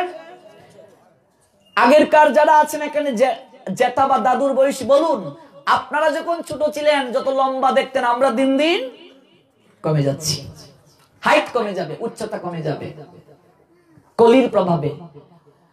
এবং বলছেন কলির শেষ প্রান্তে 7 বছর বয়সী মেয়ে হবে বাচ্চার মা, 9 বছর বয়সী ছেলে হবে বাচ্চার বাবা। রাস্তাঘাটে মানুষ পশুর মতো যৌন সঙ্গম করবে, লজ্জা হারিয়ে ফেলবে। ঠিকই তো, লজ্জা থাকবে না। বেশি দূর নয়, কদিন আগের নিউজ, 10 বছর বয়সী মেয়ে বাচ্চার মা হয়ে গেছে। টিভিতে দেখবেন, এখন ইউটিউবে আছে সংবাদটা। আমাদের বাংলাদেশে, বেশি দূর নয়, 10 বছর বয়সী মেয়ে বাচ্চার মা হয়ে গেছে। গুগল সার্চ করে দেখবেন, পাশ্চাত্যের অনেক দেশে 9 বছর বয়সী মেয়েও সিজারের মাধ্যমে বাচ্চার মা হয়ে গেছে। কলিযুগের লক্ষণ। ব্যভিচার এতটা বৃদ্ধি পাবে, ইফটিজিং, এটা তো আর শাস্ত্রে শব্দ নাই। আমরা এখন ইংলিশ বলছি ইফটিজিং, অ্যাডিপটিজিং, এগুলো তো শাস্ত্রে বিভিন্ন শব্দে ব্যাখ্যা দেয়া আছে। রাস্তাঘাটে মানুষ যখন ব্যভিচারী হয়ে উঠবে, তখন মানুষের প্রবৃত্তি হিংস্র পশুর মতো হয়ে যাবে। আমাদের বয়সী ছেলেরা দেখবে, কোন মেয়ে রাস্তা দিয়ে গেলেই শুরু হয়ে গেছে চুলকানি, ইফটিজিং। এই নয়, আমি সব সময় ইয়াং ছেলেদেরকে একটা কথা বলি, তরুণদেরকে আমি এতটা ভালোবাসি। আজকে তরুণেরা যদি চরিত্রবান হয়, তরুণেরা যদি সৎ চরিত্রের হয়, তাদের দ্বারা যে সমাজ, সেই সমাজ আদর্শ সমাজ হবে। তরুণেরা যদি জাগে, আমরা যদি না জাগি, মা কেমনে সকাল হবে? তোমার ছেলে উঠলে মা গো রাত পোহাবে তবে। আজকে রাস্তায় দাঁড়িয়ে দেখো, নিবৃতে আমার বোন তোমার বোন চলাফেরা করতে পারে না। হিংস্র পশুর মতো কিছু কুলাঙ্গার ছেলে পিলে খাপ ধরে থাকে। সমাজে আছে কি নেই? এই নয়, পার্টনার দেখ তো মালটা কেমন। তোমার বোন কলিজার টুকরা, বাকি সব মেয়ে মাল। লজ্জা করে না এই কথাগুলো যখন ব্যবহার করো? তোমার বোন কলিজার টুকরা, কলিজার টুকরা, বাকি সব মেয়ে মাল। আজকে এখানে যারা আছে, আমার মনে হয় তারা এই প্রকৃতির না। যদি তোমার কোনো বন্ধু বান্ধব থেকে তাকে এই মেসেজটা দিও, তুমি যাকে মাল বলছো, তোমার বোনকেও কেউ না কেউ মাল রূপে দেখছে। এই কথাগুলো সম্মান দিতে শিখো নারীদেরকে। এই নারীর অবমূল্যায়ন করেছিল, কাপড় টানছিল দুর্যোধন, দুঃশাসন, যার কারণে মহাভারতের যুদ্ধ হলো। মহাভারতের যুদ্ধের অনেকগুলো কারণের একটা কারণ নারীর সম্ভ্রমকে রক্ষা করা। নারীকে যে সম্মান দিতে পারে না, সে তো পুরুষই হতে পারে না। কাপুরুষ, স্বামী হওয়ার তো যোগ্যতাই তার নাই। যে স্বামী স্ত্রীর গায়ে হাত তুলে, কিসের স্বামী? তাকে তো আসামিও বলা যায় না। প্রত্যেক নারীর মাঝে মাতৃ স্বরূপিণী শক্তি রয়েছে। এই জন্য আমাদের সনাতন শাস্ত্র নারীকে দেবী রূপে পূজা করে। দেবী কুমারী পূজা হয়, নারীকে দেবী রূপে পূজা করে। এই নারী কখনো গুণে লক্ষ্মী, রূপে সরস্বতী। এই নারী কখনো তার অধিকার আদায়ের জন্য উগ্র কালী কিংবা চণ্ডী। আমি নারীদেরকে সব সময় বলি, অত্যন্ত সম্মান করি আমি, এবং বলি নিজের অধিকারের জন্য, নিজের সম্মানের জন্য সব সময় শুধু লক্ষ্মী সেজে থেকো না, মাঝে মাঝে উগ্র কালীও হইও। দেখবে কেউ তোমাকে অসম্মান করতে পারবে না। পুরুষতান্ত্রিক সমাজে নারীকে ভিন্নভাবে দেখা হচ্ছে। অনাদিকাল থেকে নারীদেরকে শোষিত করছি আমরা, অথচ ভুলে যাই কোন কালে একা জয়ী হয়নি কো পুরুষের তরবারি, প্রেরণা দিয়েছে শক্তি জুগিয়েছে বিজয়ী লক্ষ্মী নারী। রাজা যুদ্ধে গিয়েছে, রানী ঘর থেকে সাহস জুগিয়ে দিয়েছে। এভারেস্ট জয় করেছে পুরুষ, নারী তাকে সাহস জুগিয়ে দিয়েছে। আমরা প্রদীপ যখন জ্বালাই, প্রদীপের আলোটাকে দেখি, সলতেকে দেখি, প্রদীপকে উস্কে দেওয়ার জন্য একটা কাঠি ব্যবহার করা হয়, কাঠিটার মূল্যায়ন কেউ দেই না। পুরুষ রূপী সলতাটাকে নারী কাঠি রূপে উল্টে দিচ্ছে, আর সেই পুরুষ সংসারে জগতে আলো ছড়িয়ে দিচ্ছে। এই জন্য নারীকে সম্মান করতে হবে। নারী আদ্য শক্তি, মহামায়া রূপিণী। এই নারীকে ভগবান যখন সৃষ্টি করেছেন, এমন শক্তি দিয়ে সৃষ্টি করেছেন, নারী জলের মতো স্বচ্ছ। আমরা বলি ওই নারীকে ধর্ষণ করেছে। আজকে এটাই তো বেশি সমাজে, ধর্ষণটা কলিযুগেরও প্রসঙ্গে বলা হয়েছে। নারীকে সম্মান করবে না, কমে যাবে। আমরা বলি নারী নষ্ট। আমার বয়সী অনেক ছেলেরা বলে, এগুলো আমি কষ্ট পাই। আরে ব্যাকল, তোর মতো কুলাঙ্গার পুরুষ যদি নারীকে নষ্ট না করতো, সে নষ্ট কিভাবে হতো? দোষী তো তুই। নারী কখনো নষ্ট হয় না। সনাতন শাস্ত্র নারীকে যতটা মূল্যায়ন করেছে, পৃথিবীর আর কোন শাস্ত্র নারীকে এতটা মূল্যায়ন করে নাই। কিভাবে মূল্যায়ন দেখুন। নারীকে যখন ভগবান সৃষ্টি করলেন, জলের ন্যায় সৃষ্টি করলেন। জলকে যে পাত্রে রাখা হয়, সেই পাত্রেই সে আকার ধারণ করে। এই নারী পিতৃগৃহে যখন থাকে, কুমারী মেয়ে, একরকম চাল চলন, চটপটে চঞ্চলা চপলা লক্ষ্মীর মতো। এই নারী দেখুন, একজনকে কেন্দ্র করে সবকিছুকে ছেড়ে চলে আসে। একজনকে কেন্দ্র করে নিজের জন্মস্থান, নিজের শৈশবের স্মৃতি, নিজের কৈশোরের স্মৃতি, যৌবনে পদার্পণের স্মৃতি, সমস্ত কিছুকে ছেড়ে একজনকে কেন্দ্র করে সমস্ত সুখ, সমস্ত আশা, সমস্ত স্বপ্নকে হৃদয়ে লালন করে একজনকে কেন্দ্র করে চলে আসে। ওই কেন্দ্রবিন্দুটাকে তার স্বামী। ওই স্বামীকে কেন্দ্র করে নতুন সংসার পায়, মা পায়, বাবা পায়। স্বামীর পরিচয়ে যারা সবাই তার কাছে আপনার জন হয়ে যায়। স্বামীর বাড়ি বাড়ি হয়ে উঠে, সম্পত্তির প্রতি অধিকার হয়ে যায়। দেখুন, তখন তার সমস্ত ভালোবাসা মা বাবার চেয়েও স্বামীকে ঘিরেই থাকে বেশি। আবার ওই নারীর গর্ভে যখন অনাগত সন্তান আসে, সেই ভালোবাসা স্বামীর থেকে কিছুটা কমে সন্তানের প্রতি এসে ধাবিত হয়। ঠিক ঠিক না? ওই সন্তান যখন জগতের বুকে আসে, তখন স্বামীকে না খাইয়েও, মা নিজে না খাইয়েও সন্তান তার মুখে খাবার তুলে দেয়। নিজে ভিজায় থাকে মাঘ মাসের শীতে, সন্তানকে শুকনায় রাখে। ঠিক ঠিক না? কথাগুলো কলিযুগের লক্ষণ প্রসঙ্গে ইয়াং ছেলেদেরকে বলছি। আজকে খুবই কষ্ট হয়, নিউজ পেপার, ইউটিউব চ্যানেল খুললেই এত এত যখন ধর্ষিতা হওয়ার খবর দেখি। সমাজের এই চেহারা যদি পরিবর্তন না করতে পারি, দৃষ্টিভঙ্গি যদি আমরা পরিবর্তন না করতে পারি, গীতা শুনে লাভ হবে না, ভাগবত শুনে লাভ হবে না। এই নারী তিল তিল করে সন্তানকে মানুষ করে। একজন মনীষী বলেছিলেন, তোমার যদি সাম্রাজ্যও না থাকে, অর্থও যদি না থাকে, বৃত্তও যদি না থাকে, সবকিছু হারিয়েও যদি নিঃস্ব হয়ে শূন্য থেকে শুরু করো, একজন আদর্শ সহধর্মিণী স্ত্রী যদি তোমার জীবনে থাকে, একটা আদর্শ সৎ সুশীলা নারীর ভালোবাসা যদি তোমার জীবনে থাকে, তুমি বিশ্বকে জয় করতে পারবে। যদি সেই শক্তি কেউ তোমাকে পিছন থেকে দেয়, সলতেটাকে যেমন কাটি উস্কে দেয়, সেই নারী রূপে কোন কাটি যদি ভালোবাসা রূপ ধাক্কা দেয়, ভালোবাসা রূপে উস্কে দেয়, দেখবে ভালোবাসার প্রদীপ কত চমৎকার ভাবে জ্বলছে, আলোকিত করছে জগৎ সংসারকে। একটা সন্তানের জীবনে মায়ের অবদান, নারীর অবদান শাস্ত্র বলছেন ৭৫। কত? বাবার মাত্র ২৫।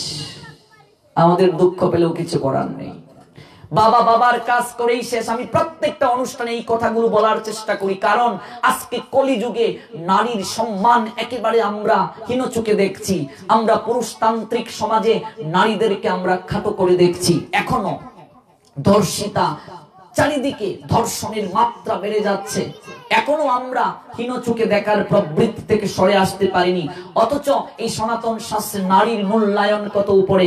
আরেকটা বিষয় ভেবে দেখুন, এই সকল নারীদেরকেও বুঝতে হবে আজকে আমার সনাতন শাস্ত্র আমাদেরকে এত উপরে স্থান দিয়েছে, অথচ অনেক নারীরা লাভ জিয়াদের করুণ ফাঁদে পড়ে সনাতন ধর্মকে ত্যাগ করছে। হচ্ছে কি হচ্ছে না এরকম? নিজের স্বজাতি স্বধর্মের ছেলে তাদেরকে ভুলে কি হচ্ছে, তারা ব্যবহারের পাত্রী হচ্ছে।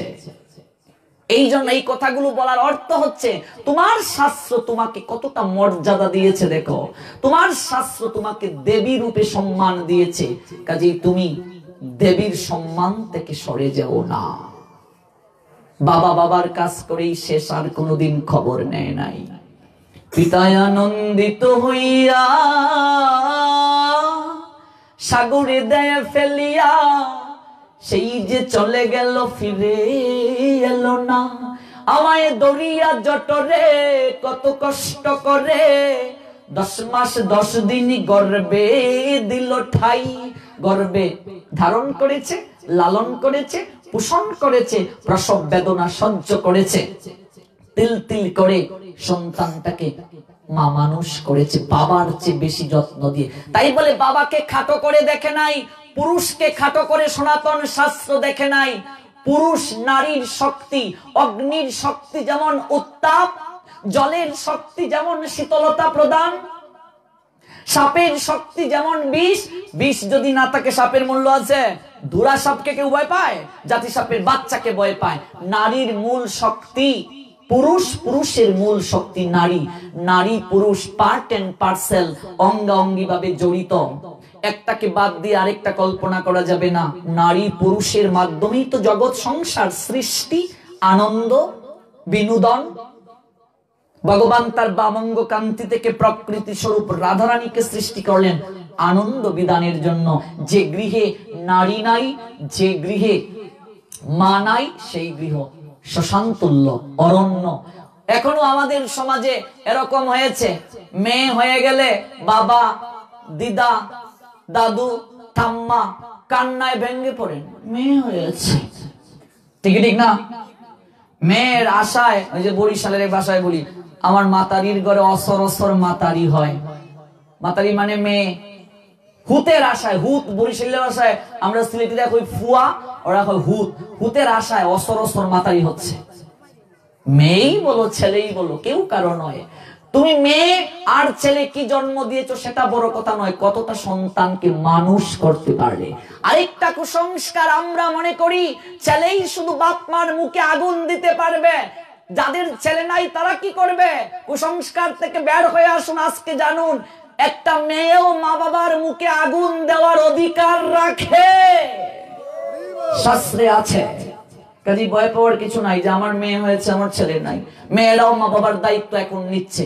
একটা মা বাবার ছেলের যেমন দায়িত্ব দেখাশোনা, মেয়েরও দায়িত্ব। কাজে মেয়েকে কখনো ছোট করে দেখা যাবে না, খাটা করে দেখা যাবে না। আমি বিশেষ করে মেয়েকে সবচেয়ে সর্বোচ্চ সম্মান দিই, এটা আমার মায়ের কাছ থেকে পাওয়ার, আমার মার কারণে এত দূর পর্যন্ত আসা। এই কথাটা মনে রাখতে হবে সবসময় আমাদেরকে।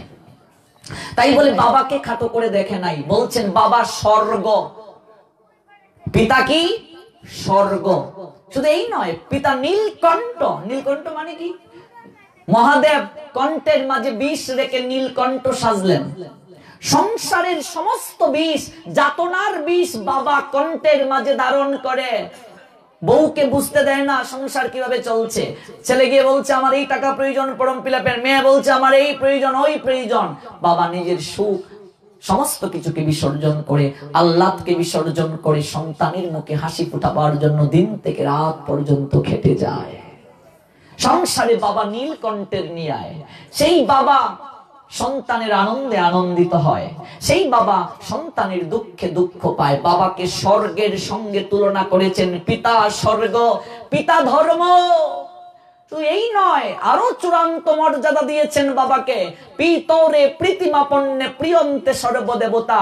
একজন পিতা যদি সন্তুষ্ট হয়, স্বর্গের সমস্ত দেবতারা আপনা থেকেই সন্তুষ্ট হয়ে যায় সন্তানের প্রতি। আপনা থেকে সমস্ত আশীর্বাদ দেবতারা বর্ষণ করেন যে সন্তান তার পিতাকে ভালোবাসে। এই কথাগুলো আমার বয়সী ছেলে মেয়েদেরকে বলছি। আজকে মা বাবার প্রতি সম্মান একেবারে কমে গেছে। হ্যাঁ, আমি শহরের বাসায় এসি নিয়ে হাওয়া খাই বউ নিয়ে। কাজে এই সম্মানটা যতদিন যাবত ধরে রাখতে না পারবো, মাটির প্রতিমাকে ৫,০০০ টাকা দামের শাড়ি দিতে পারি, ঘরের প্রতিমা আমার মা কতটা সম্মান করি থাকে। তাহলে এই দুর্গা পূজা, কালী পূজা, সরস্বতী পূজা কতটা আমাকে আশীর্বাদ দিতে পারে, কৃপা করতে পারে। নারীকে সম্মান করতে হবে, যে কথাটা বলছিলাম। আজকে কলিযুগের লক্ষণ প্রসঙ্গে শাস্ত্র বলছেন কলিযুগে নারীর সবচেয়ে অবমূল্যায়ন হবে। আরেকটা লক্ষণ বলছেন কলিযুগে গাভী মার সবচেয়ে বেশি অবমূল্যায়ন হবে। গাভীকে শাস্ত্রে মায়ের সঙ্গে তুলনা করা হয়েছে। মা ডেকেছেন স্বয়ং ভগবান কৃষ্ণ, গাভীর স্তন ভগবান পান করেছেন। বাসুর যেভাবে খায়, গোবিন্দ ছোটবেলা গোপাল গাভীর স্তন খেয়েছে। জিহ্বা দ্বারা গাভী গোপালকে আদর করে দিয়েছে। যেদিন গোবিন্দ আমার বৃন্দাবন ছেড়ে মথুরায় চলে গেলেন কর্তব্যের জন্য অক্রূরের রথে চড়ে, সেদিন থেকে সমস্ত গাভীরা হাম্বা হাম্বা রবে, আর কখনো ডাকে না। তাদের চোখ বেয়ে ঝরঝরে করে জল ঝরছিল। সন্তানকে হারালে মা যেমন তার সমস্ত সুখ আহ্লাদকে বিসর্জন দিয়ে পাগলিনীর মতো কাঁদতে শুরু করে, বৃন্দাবনের সমস্ত গাভীরা গোপালকে দেখে পাগলিনীর নিয়ায় দৌড়ে চলে এসেছিল। হাম্বা হাম্বা বলছে। ওরা হয়তো ওদের বাসায় বলছে, গোপাল বাবা তুই আমাদেরকে ছেড়ে চলে যাস না। কতটা ভালোবাসতো তারা। এই জন্য উদ্ধবকে ভগবান বলেছিলেন, উদ্ধব তুমি যে বৃন্দাবনে যাচ্ছ না, গাভী ওরা আমার মায়ের মতো, আমাকে সন্তানের মতো ওরা ভালোবেসেছে, তুমি একটু আলতো করে ওদের গায়ের মাঝে পরশ বুলিয়ে দিও।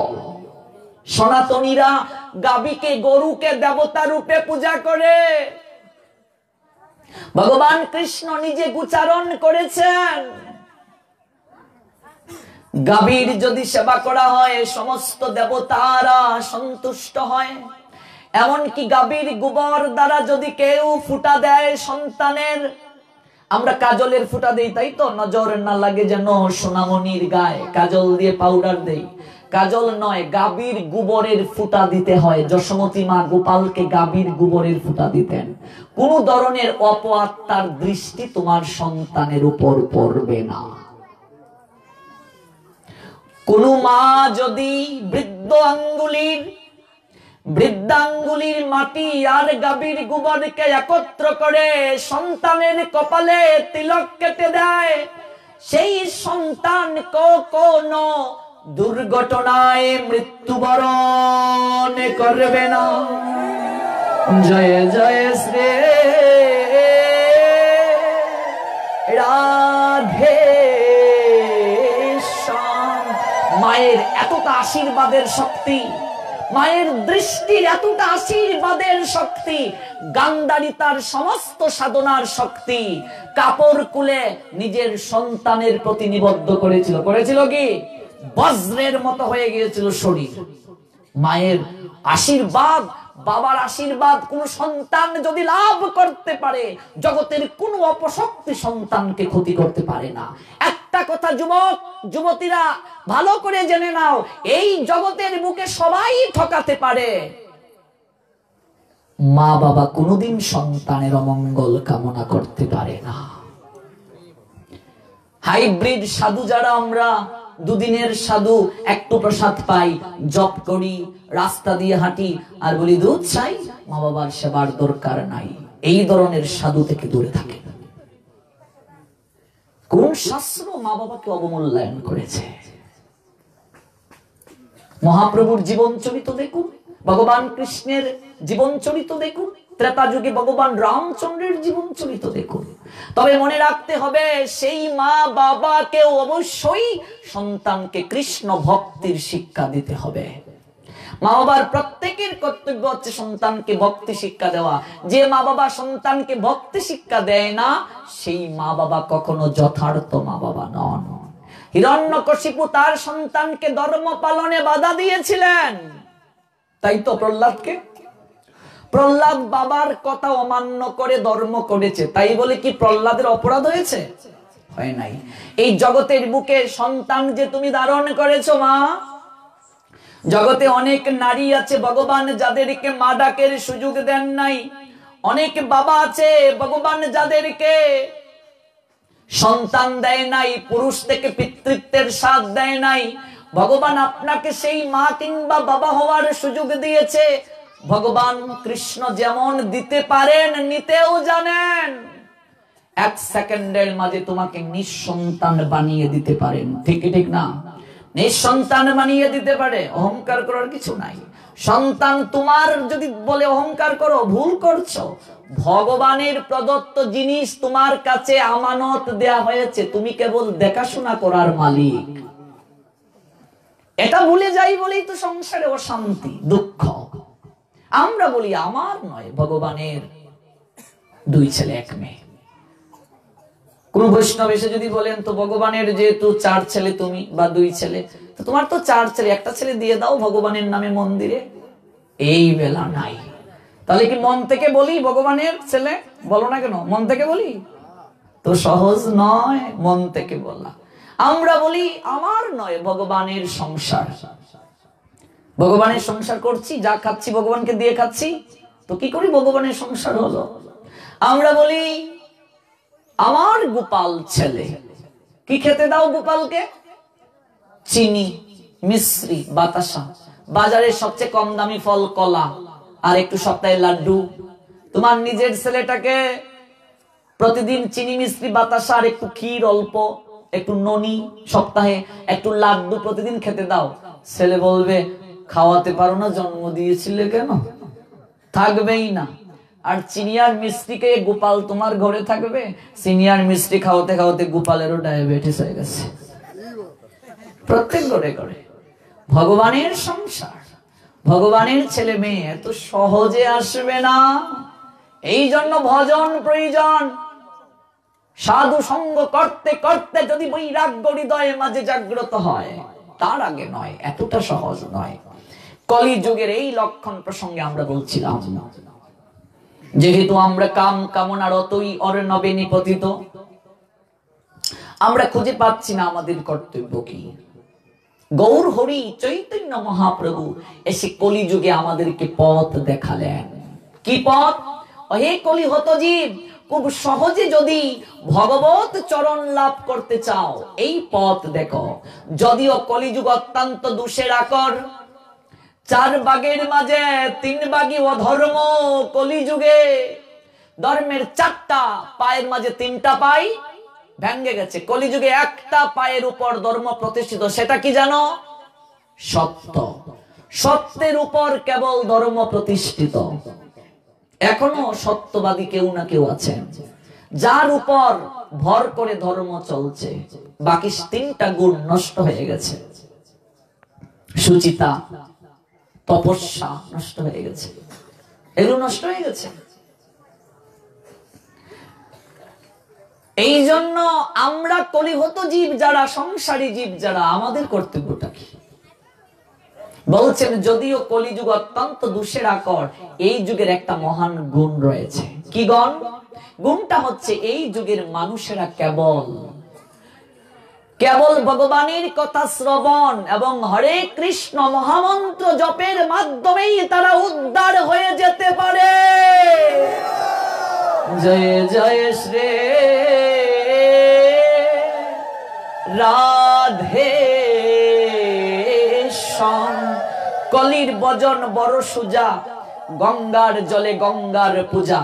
আবার কলির ভজন বড় সুজা, জেনা বুঝে বড় গাধা। কলির ভজন খুব সহজ, আবার খুব কঠিন। এই যুগে আবির্ভূত হলেন গৌর হরি। অন্যান্য যুগে অত্যন্ত কঠিন পদ্ধতি, আমরা সেটা পারবো না। এই জন্য মহাপ্রভু রাধার প্রেমর ভাণ্ড থেকে প্রেম ধন চুরি করে নিয়ে আসলেন আমাদের জন্য। পাত্র অপাত্র বিচার করলেন না মা, অকাতরে সবার কাছে বিলিয়ে দিলেন।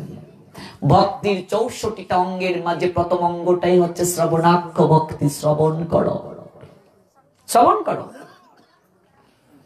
দ্বিতীয় কীর্তন, এই যে আপনারা শ্রবণ করছেন, আমি কীর্তন করছি। কীর্তন মানে শুধু কুল করতাল বাজানো নয়। তারপর স্মরণ, যা শুনছো এইখানে রেখে যাবে না, বাড়িতে ঘুমিয়ে ঘুমিয়ে মনে মনে স্মরণ করবে আজকে কি শুনলাম। মানুষ কতদিন গীতা পাঠে গেল সেটা বড় কথা নয়, কয়টা কথা গীতা পাঠ থেকে নিজের জীবনে আচরণে আনতে পারলো সেটাই বড় কথা। প্রত্যেক গীতা পাঠ থেকে একটা করে কথা যদি নিজের জীবনে আচরণে আনো, দেখবে তুমি আদর্শ মানুষ হয়ে যাবে। প্রত্যেক দিন ঘুমানোর সময় সারা দিনের হিসাব নিকাশ করবে, মনে মনে করো, কেউ জানবে না। দেখবে আজকের দিনে আমি কয়টা মিথ্যা কথা বললাম, আজকের দিনে কার কার সঙ্গে খারাপ আচরণ করেছি, একটু ভেবে নাও।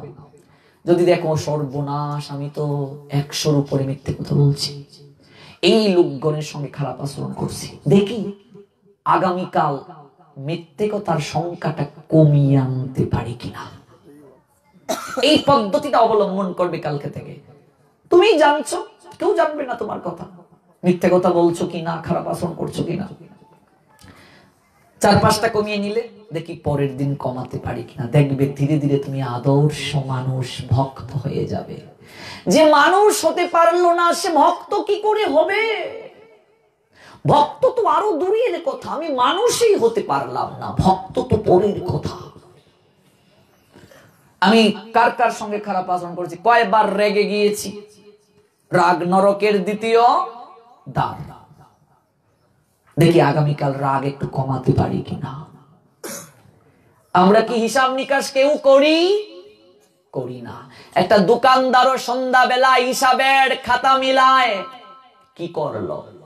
এই যে জীবনের বেলা চলে যাচ্ছে, সন্ধ্যা ঘনিয়ে আসছে, জীবনের হিসাবের খাতা কি কখনো খুলেছো মা? ভেবে দেখো, কেনা বেচা কি করলে জগতে যে আসলে তুমি? তোমাকে যে মূলধন দিয়ে ভগবান পাঠালো, কেনা বেচা করলে ভবের হাটে এসে যে মূলধন আনলে, লাভ করলে না লোকসান করলে, হিসাবের খাতা মিলিয়ে দেখেছো?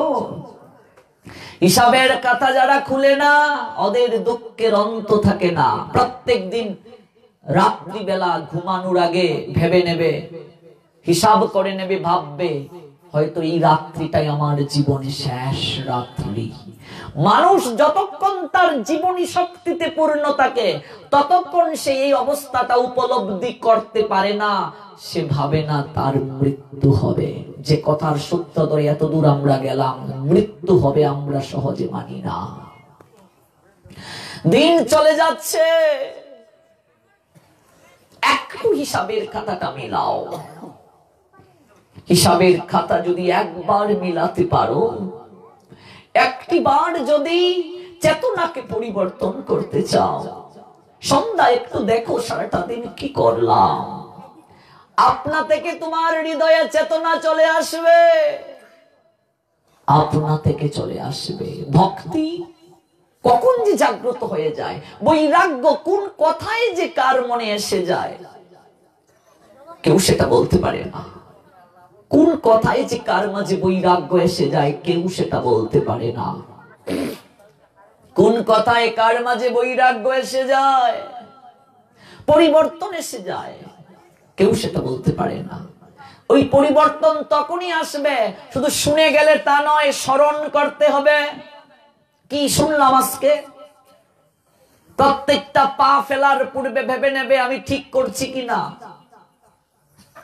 হিসাবের খাতাটা মিলিয়ে দাও। ওই হিসাবের চিন্তা এসেছিল কৃষ্ণচন্দ্র জমিদারের হৃদয়ে। 1775 খ্রিস্টাব্দে জন্ম নেওয়া মুর্শিদাবাদ জেলায় গঙ্গা গোবিন্দ সিংহের পুত্র রামকৃষ্ণ সিংহ, রামকৃষ্ণ সিংহের পুত্র কৃষ্ণচন্দ্র সিংহের। কারো কোথায় নয় গো, একটা রজকের মেয়ের একটা ডাকে, রজককে অন্যের বাড়ির জামা কাপড় যারা ধুইয়ে দেয়। কৃষ্ণচন্দ্র জমিদার নদীর কুল পানে হেঁটে যাচ্ছে। এত বড় জমিদার সোনার পালঙ্কে ঘুমায়, রাজভোগ গ্রহণ করে, সমস্ত রাজ্যকে পরিচালনা করে, নিজে মনিব মালিক। কিন্তু কখনো তার হৃদয়ে মাঝে ওই চেতনা আসে নাই, আমারও উপরে কেউ না কেউ মালিক আছে, মনিব আছে। আমি যে কার্যগুলো করছি এটাও কারো না কারো খাতায় লেখা হচ্ছে। কখনো ভাবেনি সে। একদিন কৃষ্ণচন্দ্র সিংহ নদীর কুল পান দিয়ে হেঁটে যাচ্ছে। ঠিক সেই সময় একটা রজকের কন্যা তার বাবাকে ডেকে বলছে, পরন্ত বিকেল বেলা তখন, বাবু, আরে ও বাবু, বেলাচি চাই বাবা, বাসনায় আগুন দেবে না। রজকের মেয়েটা তার বাবাকে বলছে, বাবা, আরে ও বাবা, বেলাচে যায়,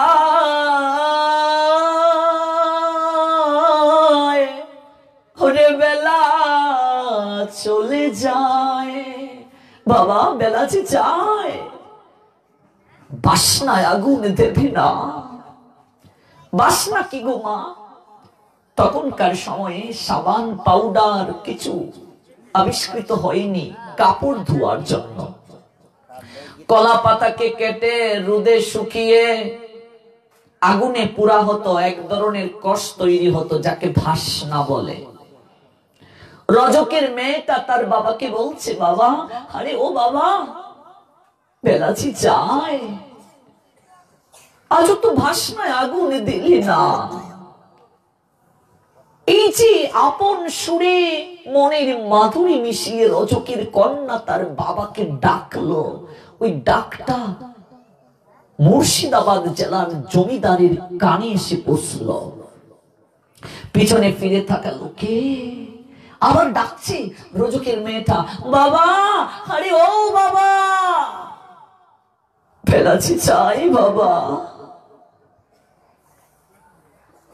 মেয়েটার ডাক শুনে মুর্শিদাবাদ জেলার জমিদার পিছনে থমকে দাঁড়ালো। কেমন জানি একটা অনুভূতি হলো তার হৃদয়ে মাঝে, বেলা চায়, বেলা চায়। ভাবতে ভাবতে মুর্শিদাবাদ জেলার জমিদার রাজভবনে এসে তার কক্ষে গেল। চারিদিকে দর্পণ পরিবেষ্টিত কক্ষ, আয়না ফিট করা। এই সেই আয়না মা, প্রতিদিন কৃষ্ণচন্দ্র জমিদার আয়নায় তার মুখটা দেখে, কিন্তু আজ আয়নায় মুখটা দেখতে গিয়ে একটা অন্যরকম অনুভূতি হলো। দেখলো একটা দুটা চুলে পাক ধরেছে। মনে হলো সেই মেয়েটার কথা, বাবা বেলাচি চাই। টপ টপ করে জল চোখ থেকে ঝরে পড়লো মুর্শিদাবাদ জেলার জমিদারের চোখ থেকে। সত্যি কি বেলা চলে যায়? আমি তো আছো মায়ার বাসনায় আগুন দিতে পারলাম না। সত্যি কি বেলা চলে যায়? ওরে বেলা তো ঠিকই চলে যাচ্ছে রে। আমি তো কোনোদিন দেখিনি আমার চুলে পাক ধরছে, দান্ত দন্ত পড়ে যাওয়ার উপক্রম হচ্ছে। হ্যাঁ দেখবে মা, এমন একটা সময় আসবে ভোগের উপকরণ থাকবে কিন্তু ভোগ করার তোমার ইচ্ছে থাকবে না, ইন্দ্রিয় যদি বিকল হয়ে যায়। মুর্শিদাবাদ জেলার জমিদার একটা ঝুলন্ত চেয়ারে এসে বসে কাছারিগড়ের বারান্দায় দুল কাচ্ছেন, আর বারবার মনে হচ্ছে বেলা চলে যায়। পরদিন মুর্শিদাবাদ জেলার জমিদার তার শয়নের গৃহে গেলেন, গিয়ে দেখলেন তার ঘরে যে কাজের মেয়েটা ছিল, মা, সেই কাজের মেয়েটা জমিদারির বিছানায় ঘুমিয়ে আছে। মুর্শিদাবাদ জেলার জমিদার এর দৃশ্য দেখে বললেন, কে রে মেয়ে তুই? তোর সাহস তো কম নয়, তুই আমার ঘরের চাকরানী, তুই মালিকের বিছানায় ঘুমিয়ে আছিস। মালিকের কাজকে ফাঁকি দিয়ে চুলের মুঠি ধরে টানতে টানতে রাজসভাতে নিয়ে এলেন। কে আছিস রে? একটা ব্যাত নিয়ে আয়। ওই অবাধ্য মেয়েটাকে 30টা ব্যত্রাঘাত কর, তার সাহস কত? কাজের মেয়ে হয়ে আমি মালিক, আমার বিছানায় ঘুমিয়ে গেছে। মাঝে মাঝে আমাদের মনে বৈরাগ্য জাগে বাবা, এই বৈরাগ্য দীর্ঘস্থায়িত্ব হয় না। ভগবানের কথা শুনেছি, দেখবে মনটা গলে গেছে, সংসারে গেলে আর মনে থাকে না। মায়া, মায়া রূপী সর্প পিছন থেকে ধেয়ে আসছে গো, কবে চুবল মারবে। মৃত্যুর পথে আমি তুমি প্রত্যেক দিন এগিয়ে যাচ্ছি। একটা দিন যাওয়া মানে তোমার জীবন সূর্যের একটা দিনের অস্ত হয়ে যাওয়া। ভেবেছি কখনো? বলছিলাম মানুষ পশু 4টা কার্য করে, আহার, নিদ্রা, ভয়, মৃত্যু ভয়। যে মৃত্যু ভয় নিয়ে আমরা আলোচনা শুনছি, মৃত্যুরূপ সর্প পিছন থেকে ধেয়ে আসছে, কখন জানি তোমায় চুবল দেবে। তোমার শেষের ডাক চলে আসবে, বৈরাগ্য আসে।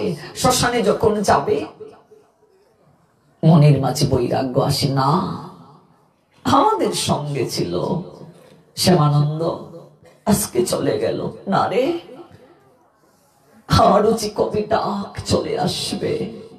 শ্মশান বন্ধু যারা যায়, কিছুটা সময়ের জন্য মনটা নরম হয়ে যায়, এটা কিছুটা সময়ের জন্য। আবার সংসারে এসে মিশেছ, দেখবে ভুলে গেছি আমরা। ওই বৈরাগ্য দীর্ঘকাল ধরে রাখার জন্য সাধু সঙ্গে থাকতে হবে। সাধু সঙ্গ একটা চার্জারের মতো। মোবাইলের চার্জ কমে গেলে তুমি চার্জার দিয়ে চার্জ দাও, সাধু চার্জার।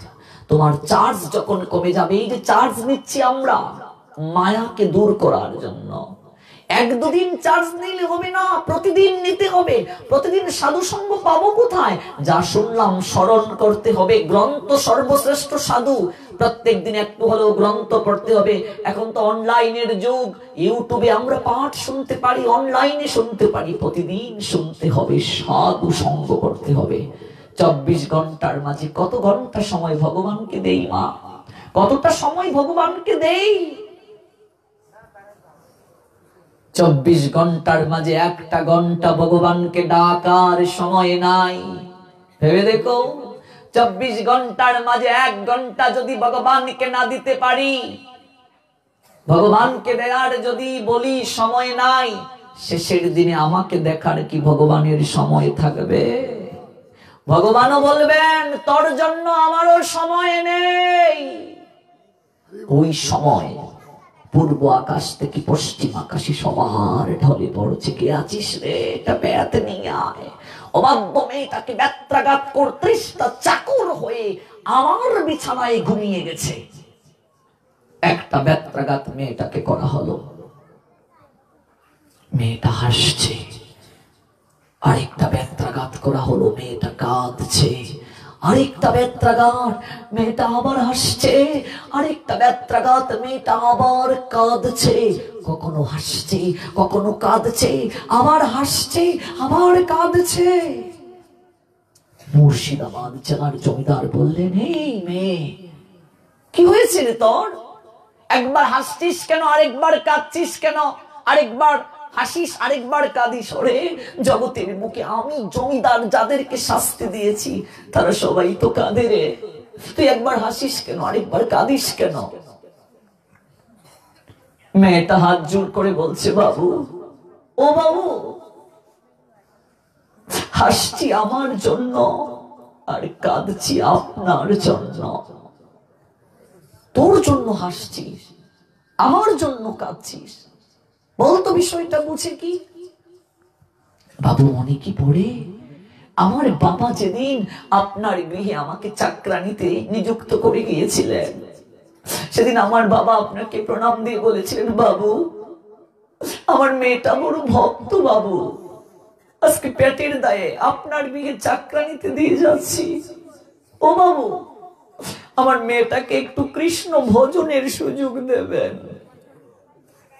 আমার মেয়েটা ভগবানকে সেবা না দিয়ে কিছুই গ্রহণ করে না, ওকে একটু ভজনের সুযোগ দেবেন বাবু, আমি আমার মেয়েটাকে বড় ভালোবাসি।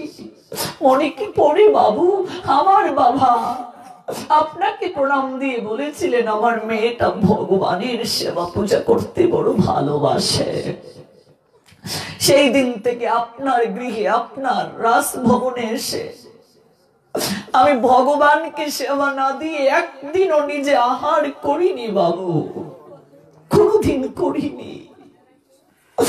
ও বাবু আজ আপনার বিছানাটা আমি যখন পরিষ্কার করতে আপনার শয়নের কক্ষে গেলাম, আলতু করে যখন বিছানাটাকে স্পর্শ করলাম বাবু, মনে হলো আহারে কতটা নরম বিছানা, সোনার পালঙ্ক, চারিদিকে দর্পণ দ্বারা আবদ্ধ, না জানি কতটা আরাম হয় এই নরম বিছানাটাতে ঘুমালে। একটিবার যদি ঘুমাতে পারতাম।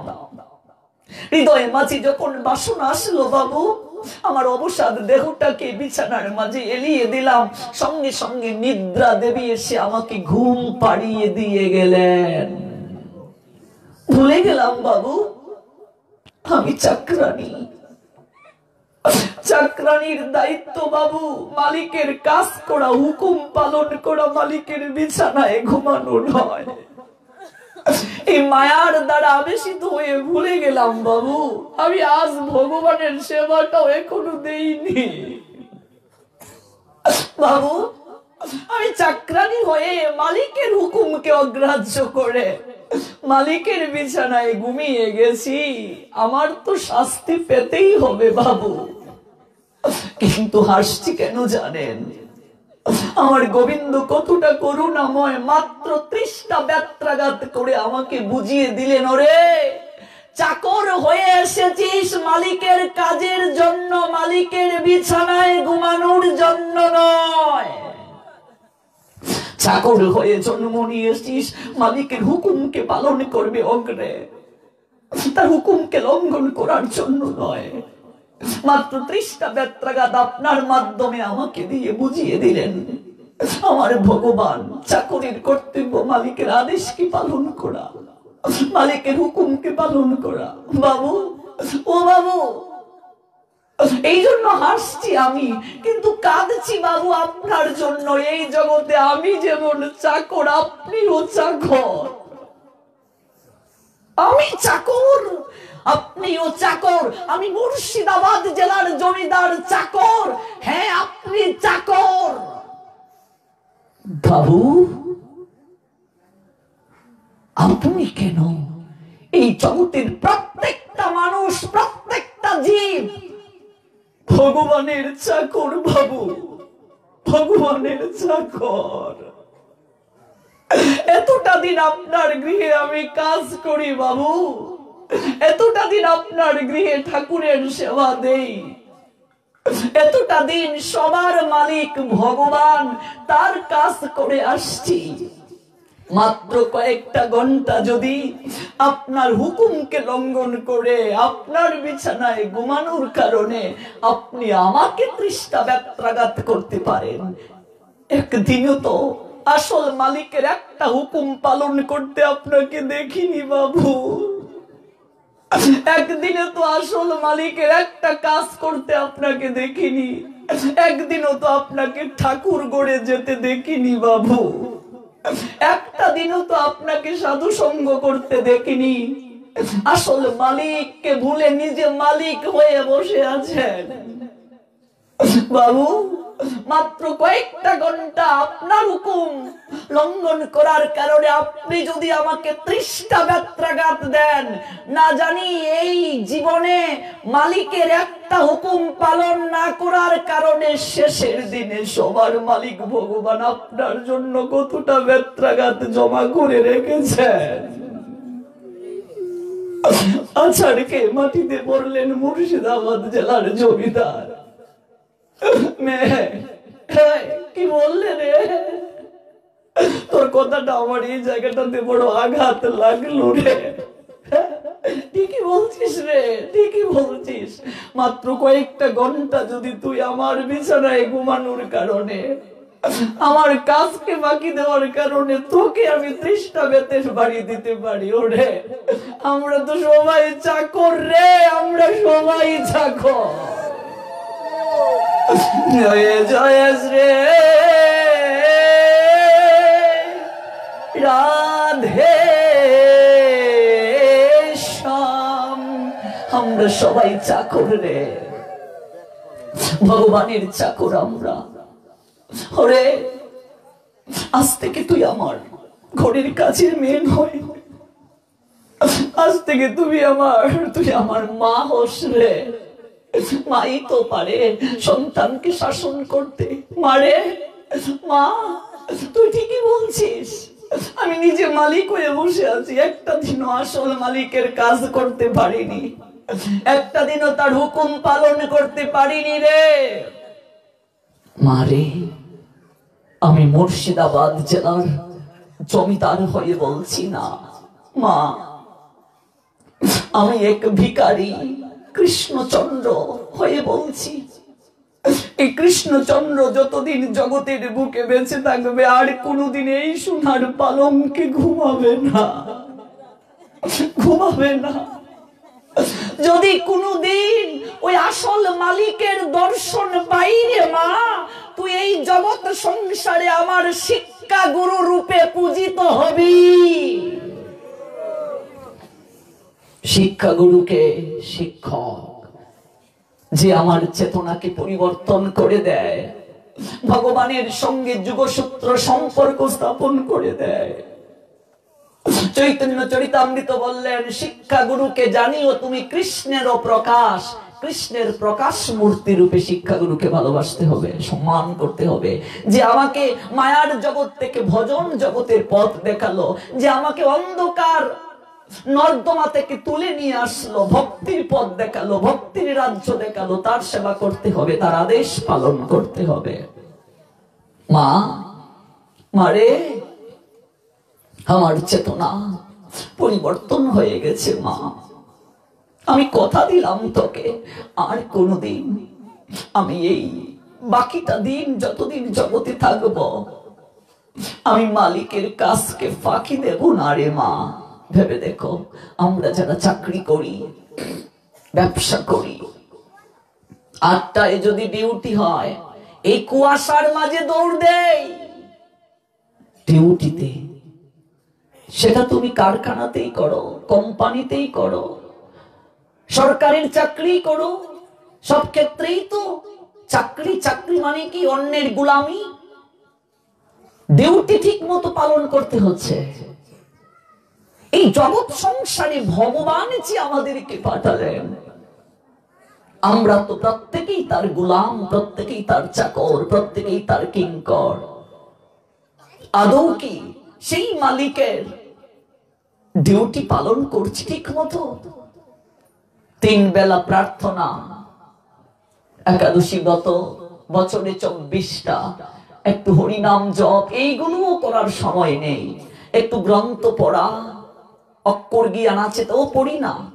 যার অক্ষর জ্ঞান নেই সে মূর্খ, তার তো একটা জবাব আছে, ঠাকুর আমার তো চোখে আলো নাই। তোমার যে চোখে ভগবান আলো দিলেন, তুমি যে অক্ষর জ্ঞান পারো, রিডিং পড়তে পারো, তুমি কি জবাব দেবে ভগবান যখন বলবে তোর যে চোখে আলো দিলাম, হ্যাঁ তুই কেন জানলে না, কেন পড়লে না, কেন শিখলে না? কি উত্তর দেব আমরা সেদিন?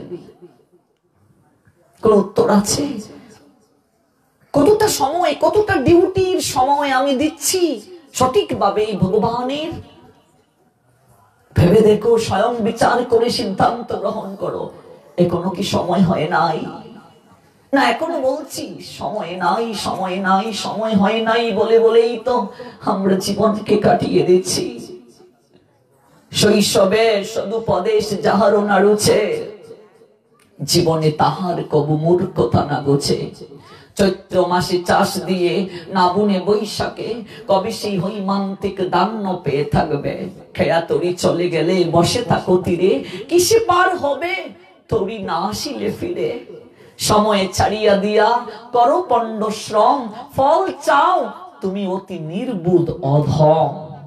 সময়ের কাজ যদি সময়ে না করি বাবা, সময়ে চলে গেলে সাধন হবে না। মুর্শিদাবাদ জেলার জমিদার বললেন, তুই আমার হৃদয়ে চেতনা জাগিয়ে দিয়েছিস মা, শিক্ষা গুরুর আসনে তোকে বসিয়ে দিলাম। ঠিক সেই সময় মুর্শিদাবাদ জেলার জমিদারের একমাত্র কন্যা, রাজকন্যা, যার নাম সুমতি। সুমতি রান্নাঘর থেকে ডেকে বলছে, বাবা, ও বাবা, বেলাচি চায় বাবা, স্নান করবে না, খাবে না? জমিদার কৃষ্ণচন্দ্র মেয়েটার কাছে এসে বলছে, মা, মারে কি বললি মা কথাটা? বাবা বেলাচি চায়, স্নান করবে না, খাবে না। মারে, যার জীবনের বেলায় চলে যায় তার কি স্নান করার বেলা থাকে রে মা? যার জীবনের বেলায় চলে যায় তার কি শয়নের বেলা থাকে? মারে, এই রাজ সিংহাসনে বসে বসে কবে যে আমার জীবনের বেলাটাই চলে গেল, উপলব্ধি করলাম না রে মা। মারে, সারাটা জীবন তোদের জন্য, সবার জন্য গোলামি করলাম। বাকিটা জীবন যিনি আমাকে সৃষ্টি করে জগতে পাঠালেন, যার আইনকে পালন করা কর্তব্য বলে প্রতিশ্রুতি দিয়ে এসেছিলাম মাতৃগর্ভে, মা, বাকিটা জীবন আমি তার গোলামি করতে চাই রে। আমি সাধন ভজনে মনোনিবেশ ঘটাতে চাই মা। আমাকে তোরা রাজসিংহাসন থেকে মুক্তি দে মা। যারা বৃন্দাবনে গিয়েছেন দেখবেন লালা বাবুর একটা মন্দির আছে। এই কৃষ্ণচন্দ্র জমিদারেরই আদরের ডাক নাম ছিল লালা। এখনো বৃন্দাবনে সেই মন্দির আছে। বৃন্দাবনের অধিকাংশ জায়গা এই কৃষ্ণচন্দ্র জমিদার সাধুদের জন্য কিনে নিয়েছিলেন, সমস্ত কিছু বিলিয়ে দিয়েছিলেন ধর্মের জন্য। কিভাবে তার হৃদয়ে বৈরাগ্য আসলো দেখুন। বাবা, কেমন কথা বলছো তুমি? তুমি চলে যাবে বাবা, তুমি যদি চলে যাও আমি কাকে মা বলে? মা বলে কি আমাকে ডাকবে? হ্যাঁ, আমি কাকে বাবা বলে ডাকবো? আমি যখন ক্লান্ত হয়ে যাব কে কে আমাকে আদর করবে?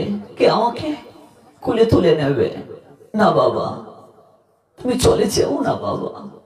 মারে, জগৎ সংসারীকে কার বল? তোর দেহ পিঞ্জর থেকে যখন প্রাণ পাখিটা বের হয়ে যাবে, আমি কি তোর সঙ্গে যাবো রে মা? জগতে কেউ কারো সঙ্গে যায় না রে মা। পাপ পুণ্যি প্রত্যেকের কাছে থাকবে। জগতে কারো পাপ কেউ নেয় না, কারো পুণ্য কেউ নেয় না। মা, তুই আমাকে যাওয়ার অনুমতি দে, আমাকে যাওয়ার অনুমতি দে মা। মায়ের কাছে বলে যাও, মায়ের কাছে বলে গেলে আর যেতে পারবো না। এই কৃষ্ণচন্দ্র জমিদার তার মেয়ের কাছে হাত জোর করে বলছে। বৈরাগ্য দেখুন কিভাবে আসে। সাধন পথে চলতে গেলে শুনেছি বাধা দিতে নেই বাবা। তোমার হৃদয়ে মাঝে আজ চেতনা জেগেছে, তুমি বৃন্দাবনে যেতে চাচ্ছ ভজনের জন্য, আমি তোমাকে বাধা দেব না বাবা। কিন্তু আমাকে একটা কথা দিয়ে যাও বাবা, তুমি আজ মালিক থেকে চাকর হতে চাচ্ছ, তোমার জ্ঞান এসেছে, বৃন্দাবনে যাচ্ছ ভজনের জন্য মালিকের সন্ধানে। বাবা কোনদিন যদি তুমি আসল মালিকের দেখা পাও, যদি কোনদিন তোমার কৃষ্ণ দর্শন হয় বাবা, কথা দিয়ে যাও বাবা, কোনদিন যদি তার সঙ্গে তোমার দেখা হয়, একটিবারে হতভাগিনীর কথাটা তুমি তাকে বলিও। পিছনে এক হতভাগিনী দাঁড়িয়ে আছে, আমারও যেদিন জীবনের বেলা চলে যাবে, প্রাণ পাখিটা দেহ পিঞ্জর থেকে বের হয়ে ভব নদীর তীরে গিয়ে দাঁড়াবে, সেই দিন তোমার মালিক গোবিন্দ যেন নিজে মাঝি হয়ে বইঠাবে আসে, তার চরণে নৌকা নিয়ে আসে, যেন তার চরণে নৌকাতে আমায় তুলে ভব নদীটা পার করে উদ্ধার করে দেয়।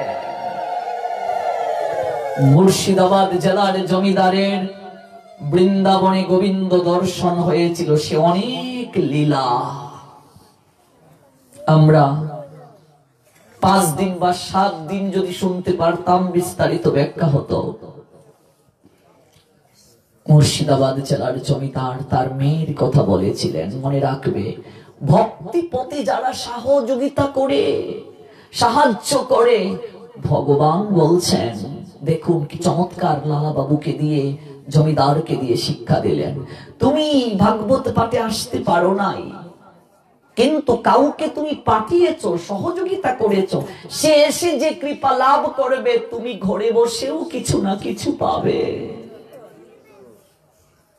তোমার কথা শুনে কেউ যদি আসে, তোমার ঘরে গ্রন্থ আছে, গ্রন্থটা যদি দাও, আমি তো পড়তে পারি না, তুমি পড়ো, এই যে তুমি তাকে গ্রন্থ দিয়ে সহযোগিতা করলে তোমারও কৃপা হবে।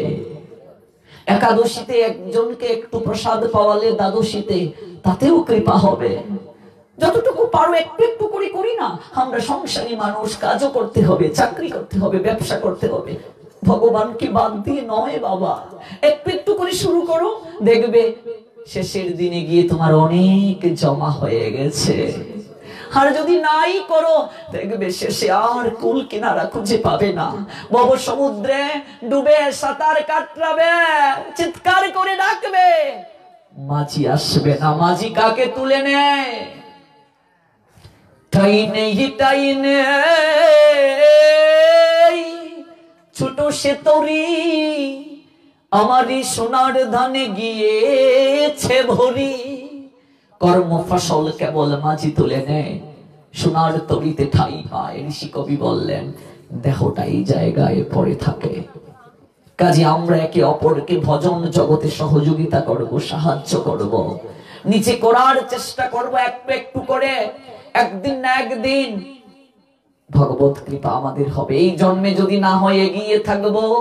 ভগবান বলছেন এক জন্মে যদি সে মূল জায়গায় পৌঁছাতে না পারে, পরবর্তী জন্মে আমি তাকে আবার সুযোগ দেই, তাকে ধনীর গড়ে জন্ম দেই। কৃষ্ণ ধনে যে ধনী, জন্মের পর থেকেই সে ভজনের সুযোগ পায়। হয়তো বিগত জন্মে কিছু না কিছু করে এসেছিলাম, যার কারণে এই বয়স থেকে, আরো ছোটবেলা থেকে আমি শুরু করেছি, আপনাদের আশীর্বাদ ছিল। এই জন্মে যদি নাও পারি, এগিয়ে থাকলাম, পরবর্তী জন্মে আবার ওই জায়গা থেকে শুরু করব। কচ্ছপ আর খরগোশের গল্পটা জানেন না? খরগোশ বলছেন একটু ঘুমিয়ে নেই, আমি এক দৌড়ে চলে যাব। কচ্ছপ ভাবলেন আমি একটু একটু করেই যাই, অনেক তো দূর রাস্তা, রাস্তা যেতে হবে। কচ্ছপ একটু একটু করে, খরগোশ একবার চোখ খুলে দেখলেন কি ব্যাপার, কচ্ছপ ছুটছে, আর কতক্ষণ যাবে, আর একটু ঘুমিয়ে নেই। বেলা চলে গেল। ঘুম যখন ভাঙলো, বেলা যায় যায়, দৌড় শুরু করলেন। জিতলো কে মা? কচ্ছপ। কচ্ছপের মতো একটু একটু করেই ছুটো, একটু একটু করেই শুরু করো।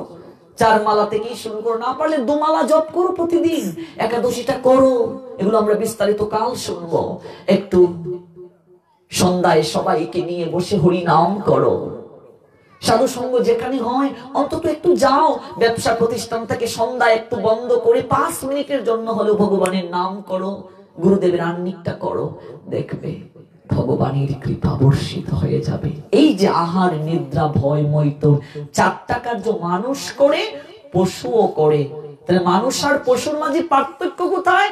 পশুর বিবেক নাই, মানুষের বিবেক আছে। এই বিবেকটাকে শাস্ত্র বলছে হুঁশ জ্ঞান। আর মানুষ হতে গেলে যে 5টা যোগ্যতা প্রয়োজন, তার মধ্যে প্রথম যোগ্যতাই হচ্ছে হুঁশ জ্ঞান।